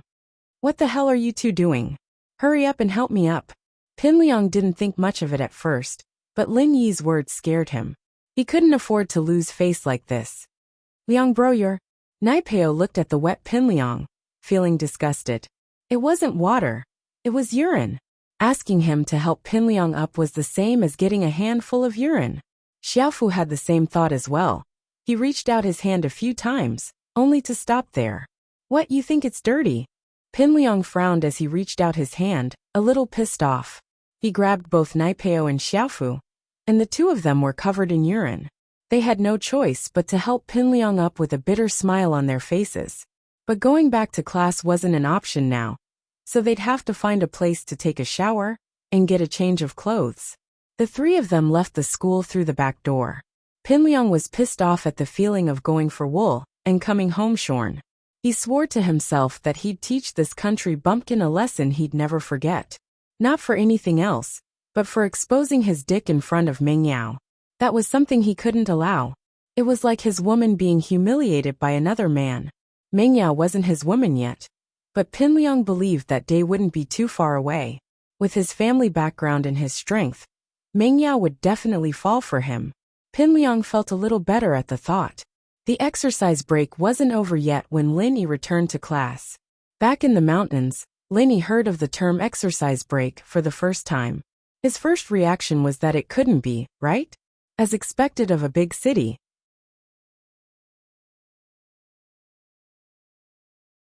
Did all the students in the school do that kind of thing in between classes? Moreover, the school had also set up exercise break time justifiably. But Linny realized later that he'd misunderstood. The so-called exercise break was just gymnastics in the field between classes. It was obvious that Linny didn't have the simplicity of the people from the mountains. Instead, he was more erotic.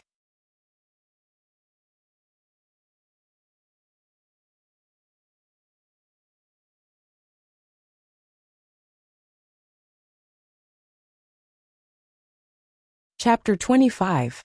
Worst friend. Yao Yao, look, I won. Yushu said to Ming Yao as soon as she saw Lin Yi. What do you mean you won? Ming Yao asked, confused. I bet Lin Yi would win. Yushu said, blushing as she looked at Lin Yi. She was bolder than Ming Yao, but she couldn't help but blush at the thought of what she'd just seen. Ming Yao didn't say anything, evidently still in shock. I didn't win, they just went to change their clothes. Lin Yi said before returning to his seat. He felt a little embarrassed today, letting the two girls see his dick. That was his treasure, something only his future wife could see, and yet they'd let them see it in advance. Pinliang didn't show up for the rest of the morning, and Xiaofu and Naipeo were nowhere to be seen as well. It seemed that the three of them had to go shower and buy some clothes. During lunch break, a guy with glasses sitting in front of Lin Yi turned around. Hey bro, where are we having lunch? I don't know, does the school have a cafeteria? Lin Yi was just worrying about where to eat lunch when someone came to talk to him out of kindness. Lin Yi quickly asked. Yeah, I'll take you there. The guy with glasses offered his hand in a friendly manner. Let's get to know each other, I'm Kong Xiaobo. Lin Yi, nice to meet you. Lin Yi said as he shook Kong Xiaobo's hand. Ming Yao and Yushu were nowhere to be seen after class. But Lin Yi didn't have to worry about them. No one could hurt them in school. The two walked out of the classroom shoulder to shoulder. Kong Xiaobo was quite the talker. Bro, which school were you from? I'm from the mountains. Lin Yi didn't hide his past at all. I don't think I've gone to school officially. It's very poor there, and there aren't any proper schools. Ah, then your results must be very good. Kong Xiaobo looked at Lin Yi in surprise. One should know that there were only two kinds of students who could enter number 1 middle school. One was those who entered with high prices, and the other were those who entered with high scores. Needless to say, as long as they were willing to spend money, the school would definitely accept them. There were also a few types of students who entered with high scores. The most outstanding one was the one who was exempted from tuition and fees, and had a scholarship of 1,000 yuan every month. Since Lin Yi said that his hometown was very poor, and didn't even have a proper school, then it must be a very poor and backward place. Looking at Lin Yi's attire and tone, it didn't seem like he had a powerful background. It was even more impossible for him to have spent money to get in. The only possibility left was that he got in based on his results. Just as so, Lin Yi said with a wry smile. He couldn't explain too much about his identity, so he just let Kong Xiaobo think whatever he wanted. Ha brother, you are too humble. Kong Xiaobo also got in to know.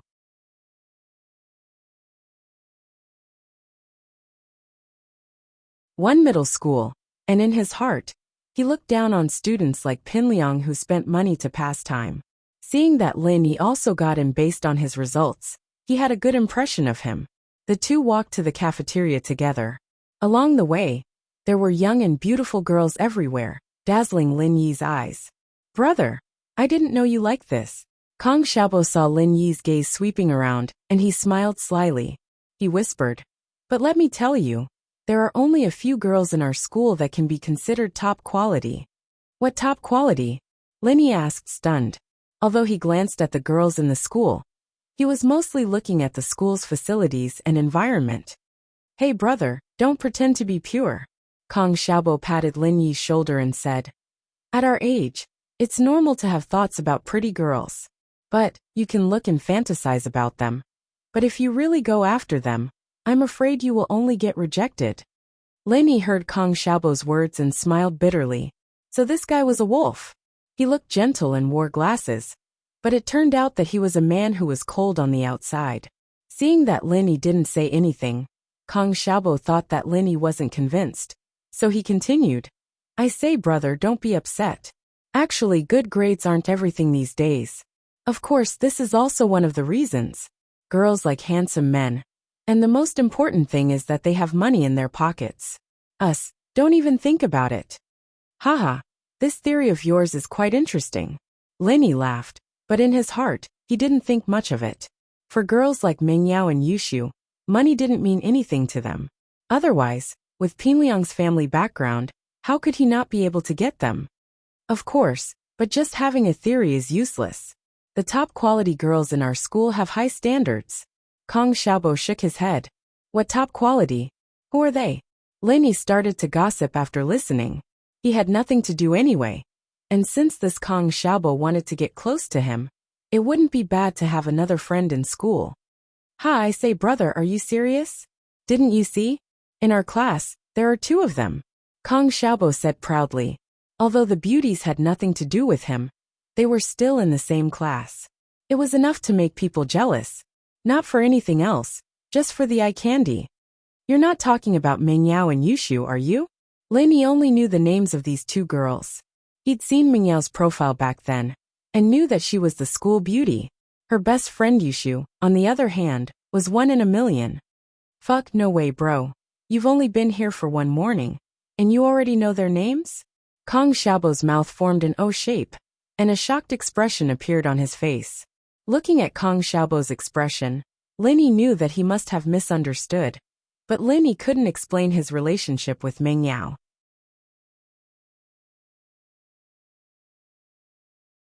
He had no choice but to accept the title of pervert. You don't have to look like that. Actually, I'm sure that 80% of the boys in our class have their dream girls. Kong Xiaobo smiled and pushed up his faded gold-rimmed glasses. But the only one who dares to go after them is Zhong Pinliang. Zhong Pinliang's family is very rich, right? Lenny knew that the grudge between him and Zhong Pinliang was already set in stone. As long as he was protecting Mingyao, the grudge would never be resolved, unless Zhong Pinliang gave up on Mingyao. So Lenny planned to learn more about Zhong Pinliang from Kong Xiaobo.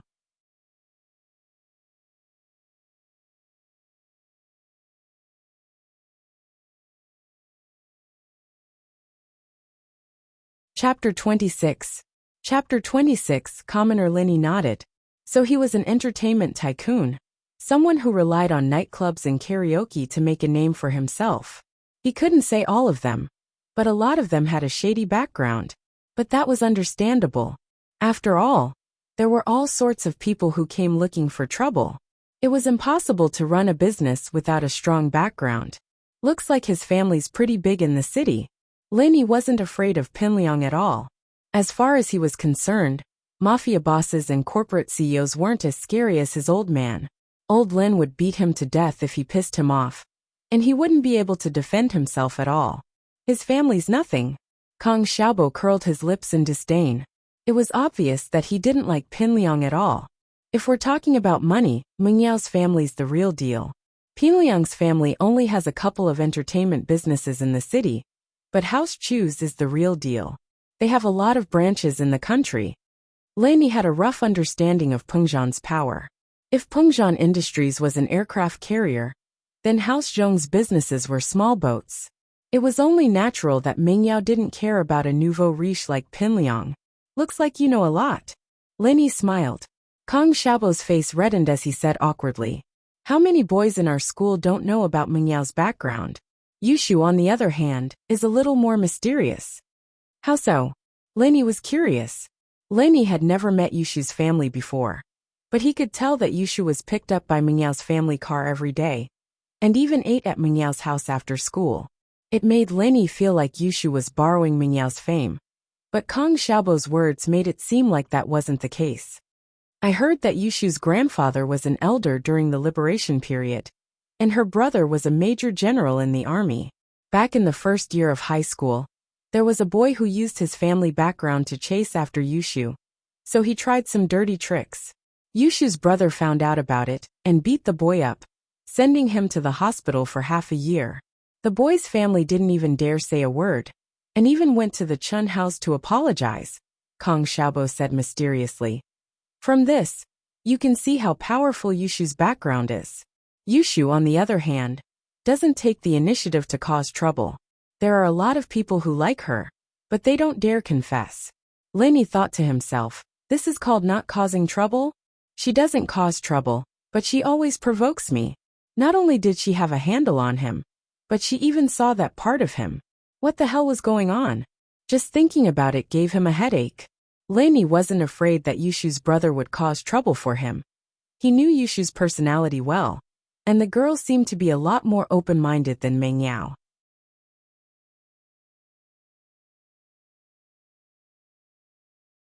She wouldn't harp on things like this, but Meng Yao, she probably hated him even more now, didn't she?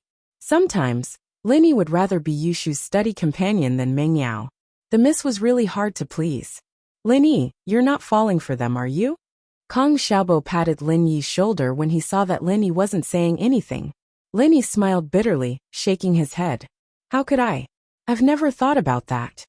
Wasn't this asking him to steal from the miss? It made Lenny feel a sense of guilt, as if he was a servant in ancient times trying to steal from the miss. Haha, but bro, if you really want to chase after them, there's another candidate. Kong Xiaobo whispered mysteriously. Who? Lenny asked casually, not because he cared, but because he wanted to know more about the school through Kong Xiaobo's mouth. Tang Yun from 12th grade class 9. Kong Xiaobo cleared his throat. Our school's poor school beauty. She's pretty, but just like us, her family isn't that well off. She wears her school uniform every day, and she doesn't dress up, but that doesn't hide her beauty. Tang Yun. Lenny was taken aback. It was a pretty name, but he didn't know if she was as pretty as Kong Xiaobo said. Of course, compared to the two princesses, Meng Yao and Yushu, Tang Yun doesn't stand out that much. Kong Xiaobo's voice was a little rushed and excited when he mentioned Tang Yun. But compared to them, she's closer to us. In a school like number 1 middle school, there were children of the rich and the poor. Unknowingly, they were divided into two factions. Some rich young masters gathered together and chased after beauties all day long, playing games with life. After graduation, they could use their money and family connections to get into their ideal university, or even study abroad. Poor kids, on the other hand, had to work hard every day to get into their ideal university. Most of the poor students were dismissive of the idle rich second generation, and these rich second generation would also be dismissive of the nerds, who only knew how to study all day long. But this wasn't absolute. There were rich kids who studied hard, and there were poor kids who fought in the underworld. But birds of a feather flocked together. Pingliang's lackeys were all from rich families and government officials, just like him. As a result, to Kong Xiaobo, chasing after Meng Yao and Yushu was just an unattainable dream.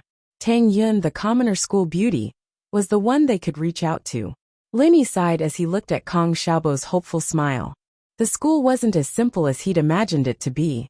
It was full of interests and conflicts. You like her? Lenny smiled. It's nothing to be ashamed of. I can guarantee that most of the boys in this school have wet dreams of Tang Yun, Kong Xiaobo said with certainty. Bro, you'll know when you see her. Chase after the commoner school beauty.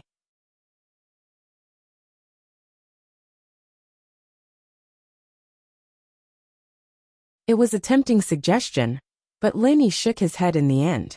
He was a study boy now. How could he leave the miss behind to find a boyfriend?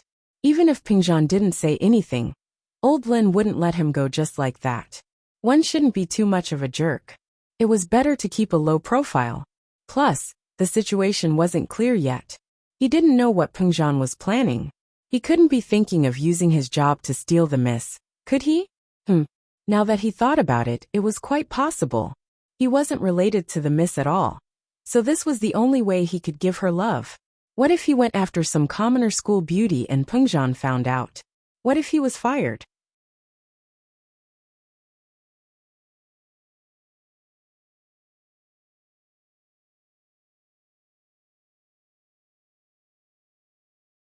Chapter 27. Third year afternoon. The school cafeteria was huge with 3 floors. The first floor was the general cafeteria, the kind that looked like a fast food restaurant. There were stalls selling all sorts of dishes around the cafeteria, and in the middle were rows of tables and chairs. The second floor, on the other hand, was a private room, suitable for rich students. Students who didn't come from rich families would come here for birthday parties as well. The food on the second floor was on a completely different level compared to the first floor. After all, the third floor was the staff cafeteria. The food was similar to the students' cafeteria on the first floor, but with a more elegant ambience. Naturally, students weren't allowed to eat there. Linny followed Kong Xiaobo into the cafeteria, and Kong Xiaobo pointed to an office on the right. Get a meal card there. Oh, I'll get one right away. Linny nodded. Pengzhan and Faubert hadn't given him a meal card or library card back then, but it was obvious that he could get one at any time in school, as long as he showed his student ID. What? Are you looking down on me? Kong Xiaobo wasn't pleased that Linny was going to get a card. Today's the first day we've met, and it's my turf. Of course it's my treat.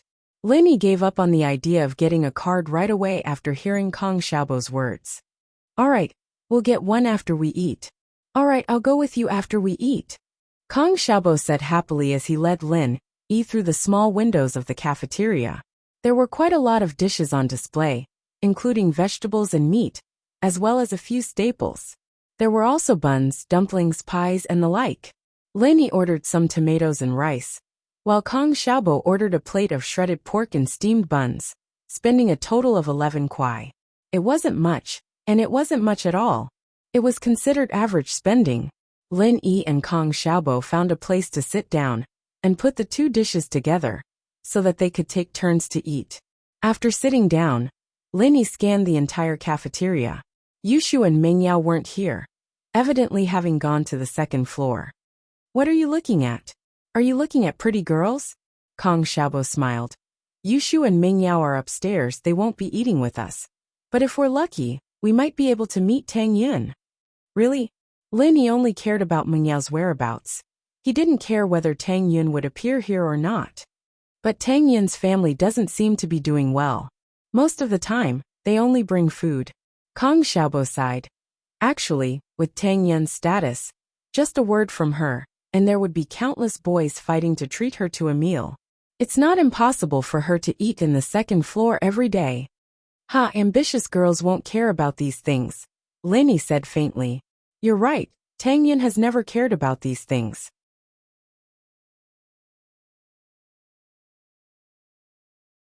It's rare to find a girl like her, Kong Xiaobo agreed. But the more she is like this, the more boys will like her. This kind of girl who doesn't like to be greedy is exactly what we students like.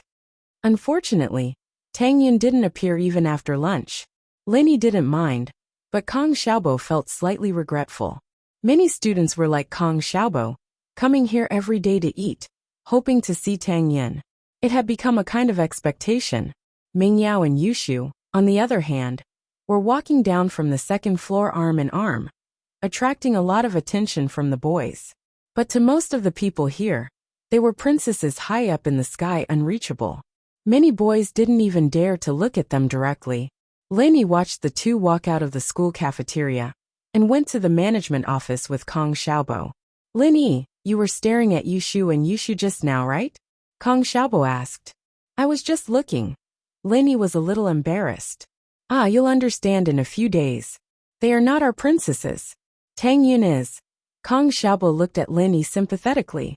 But when he first entered the school, didn't he also have a crush on Yushu and Mengyao? But as he grew older, he understood the difference between them. Everyone was equal, it was a beautiful fantasy. As long as one was slightly more mature, they would understand that there was never equality between people. Wine and meat went bad in the rich, and there were frozen bones on the road. This wasn't a joke, it was a fact. Mengyao and Yushu, on the other hand, had a beautiful life. Their princess-like life wasn't something a normal boy like him could enter. So, although many people in the class knew that Mengyao didn't like Zhong Pingliang, they also knew that Zhong Pingliang was the only one in the class who had the right to pursue Mengyao. The card application process was quite smooth. After all, it was to give money to the school. Although the cafeteria manager said that it wasn't making money, no one would believe that. Linny showed his student ID and deposited 200 kuai into the cafeteria, getting his food card with ease. On the way out, Kong Xiaobo complained. Bro, why did you save so much money? I'm eating, what's wrong? Linny didn't understand. When he was saving money, Kong Xiaobo kept giving him looks. He didn't know what the kid was trying to do. The cafeteria. When you give him money, he'll greet you with a smile. When you stop eating and want your money back, just you wait. We're all 12th graders. Who knows how long we can eat here? You saved so much money at once. And when you graduate, you'll be asking for your money back every day. You don't have the time. Kong Xiaobo said, blaming Lin Yi. Haha, I see. It's fine, it's only 200 kwai. Look at us, we only spend 10 kwai a day. That 200 kwai will be gone in a month or so. Lin Yi smiled carelessly. If you don't want your money back, then don't.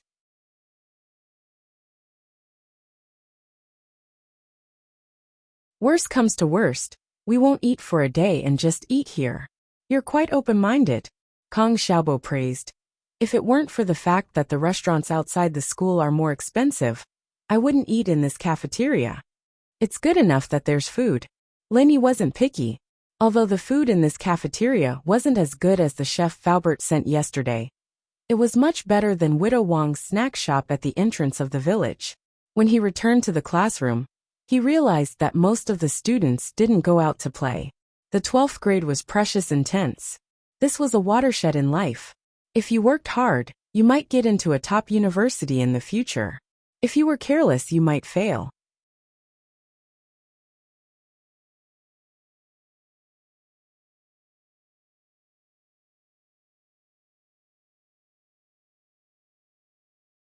Chapter 28. Chapter 28. Yushu's brother Mingyao and Yushu didn't go out either. They were huddled together, watching an MP4 movie called The Happy Goat and Big Big Wolf. It was a very childish movie to Lin Yi, but the two of them were enjoying it, laughing from time to time. Naturally, the boys in the class weren't offended at all. In fact, they found the two's laughter to be music from heaven, adding a hint of color to their boring lives. The girls, on the other hand, didn't feel the same way. Some were jealous, some looked down on them, some even disdainful. Of course, there were also those who didn't think much of it. But no matter what, Mingyao and Yushu's outstanding temperament was still envied by most of them. He went back to his seat, and Yushu, who'd been playing with her MP4, raised her head to glance at him, before turning back to her cartoon. Kong Xiaobo, on the other hand, started doing his exercises quietly. Lin Yi, on the other hand, was flipping through his 12th grade textbook board. Before the first afternoon class, Pinliang came back with a change of clothes. Xiaofu and Naipeo were with him as well. Their hair wasn't too dry yet. Evidently they'd just showered. Pinliang shot a hateful glare at Lin Yi as he entered the classroom, but didn't say anything as he returned to his seat. Pinliang had lost all his face today, especially in front of the girl he loved the most. This was the biggest humiliation he'd ever suffered in his life, especially in front of the girl he loved the most. He wouldn't let Lin Yi get away with this. He swore to himself. He didn't do anything to Lin Yi now, not because he was patient, but because there were only 10 minutes left before class started. The first class was the homeroom teacher Lu's class, and he didn't want to cause trouble right now. He planned to cause trouble for Lin Yi during the self-study period. Yushu couldn't help but think of how Lin Yi had poured his pee all over his head when she looked at him. She couldn't help but chuckle at the memory of how Lin Yi had peed on him, though, and blushed a little. Pinliang, naturally, heard Yushu's mockery as well. He'd have slapped the guy if it were anyone else, but he didn't dare do that to Yushu. Others might not know, but Pinliang knew Yushu's background very well. He knew that Wu Xiaoqin from last year's 12th grade. He'd been chasing after Yushu since the beginning of the first year. And it was only after Yushu rejected him a couple of times that Wu Xiaosan's mind started to wander. One time, Wu Xiaoqin sat next to Yushu during a movie organized by the school. He'd wanted to make a move on Yushu, but he'd failed and ended up getting slapped twice in the face by Yushu. After that, Wu Xiaoqin had announced to the school that he'd dumped Yushu, and that he'd gotten bored of her. He'd even said nasty things about how Yushu had aborted her child because of him.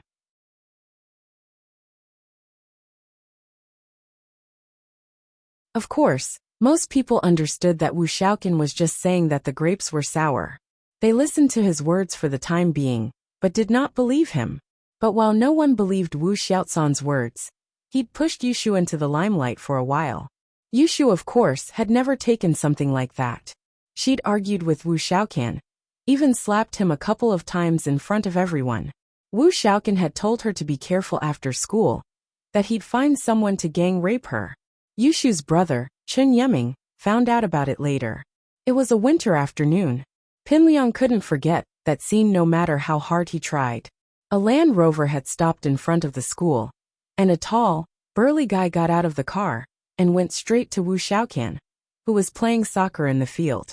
Wu Xiaocan hadn't realized anything at the time, and he'd said to Chen Yeming, "Who the hell do you think you are? Aren't you just a stupid soldier?" Who was he trying to scare? Let me tell you, no matter how good you are at fighting, we're all here. Chen Yeming only said one sentence: "Go to the school radio station and apologize to Yushu, and we'll forget about it." Wu Xiaocan laughed, laughing wildly. He'd never heard such a ridiculous joke before, and his lackeys laughed along with him. Chen Yeming frowned and kicked Wu Xiaocan's lower abdomen, causing him to tumble. Then, he raised his fist and smashed it on Wu Xiaocan's body. Immediately, the sound of bones breaking could be heard. Wu Xiaocan's lackeys were dumbfounded. They'd fought before, but they'd never seen someone break bones right off the bat. He wasn't on the same level as them at all. Chen Yeming was truly infuriated. Yushu had been the apple of his eye since she was young, and he'd never let her suffer even a little. Not only did this Wu Xiaocan do something to his sister, he even spread rumors and insulted her, even threatening her. Chen Yeming couldn't take it anymore. At that time, Zheng Pingliang was also one of Wu Xiaocan's lackeys. He stood in the middle of the group and watched Wu Xiaocan howl like a pig being slaughtered. He was completely shocked. This miserable scene even caused him to be awakened by nightmares for the next few days. Wu Xiaocan's family was also very powerful, or else he wouldn't have been so pretentious. However, after learning that the person who beat him up was a major general, he was a little dispirited. No matter how powerful you were in the local area, you couldn't control the matters of the military. Although it reflected on Chen Yeming's troops, and Chen Yeming was punished, it didn't hurt any of their muscles. This was only Chen Yeming's own background. Later, Wu Xiaocan's family found out about Yushu and Chen Yeming's parents' background, as well as Elder Chen, who was far away in the capital. They immediately felt fear and trepidation.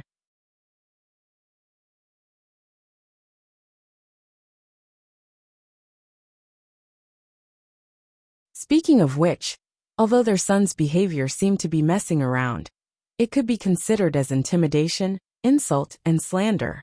A little more serious, it could be considered molestation and molestation. If the Chen family really wanted to mess with you, Wu Xiaocan's life would be over. Fortunately, Chen Yeming was a magnanimous person. After the Wu family came to apologize with gifts, Chen Yeming said that he wouldn't pursue the matter. At the same time, he also said that Wu Xiaocan being in school wasn't good for his sister's physical and mental health. The Wu family weren't idiots. They immediately understood Chen Yeming's meaning. The next day, they handled the transfer procedures for Wu Xiaocan, and thus the storm ended. Not many people knew about this, but Zheng Pingliang happened to be one of them. So even if he had 100 guts, he wouldn't dare to mess with Yushu. Thinking back to Wu Xiaocan's appearance, Zheng Pingliang couldn't help but shiver. You're tuning in to the Li Mei's Sword of Destiny YouTube channel. We're so grateful for your support, and don't forget to subscribe to join us on this incredible journey through captivating stories. Your generosity through donations truly makes a world of difference, as it's the primary source of revenue that allows me to expand and enhance this channel for you. Thank you from the bottom of my heart for being a part of this adventure.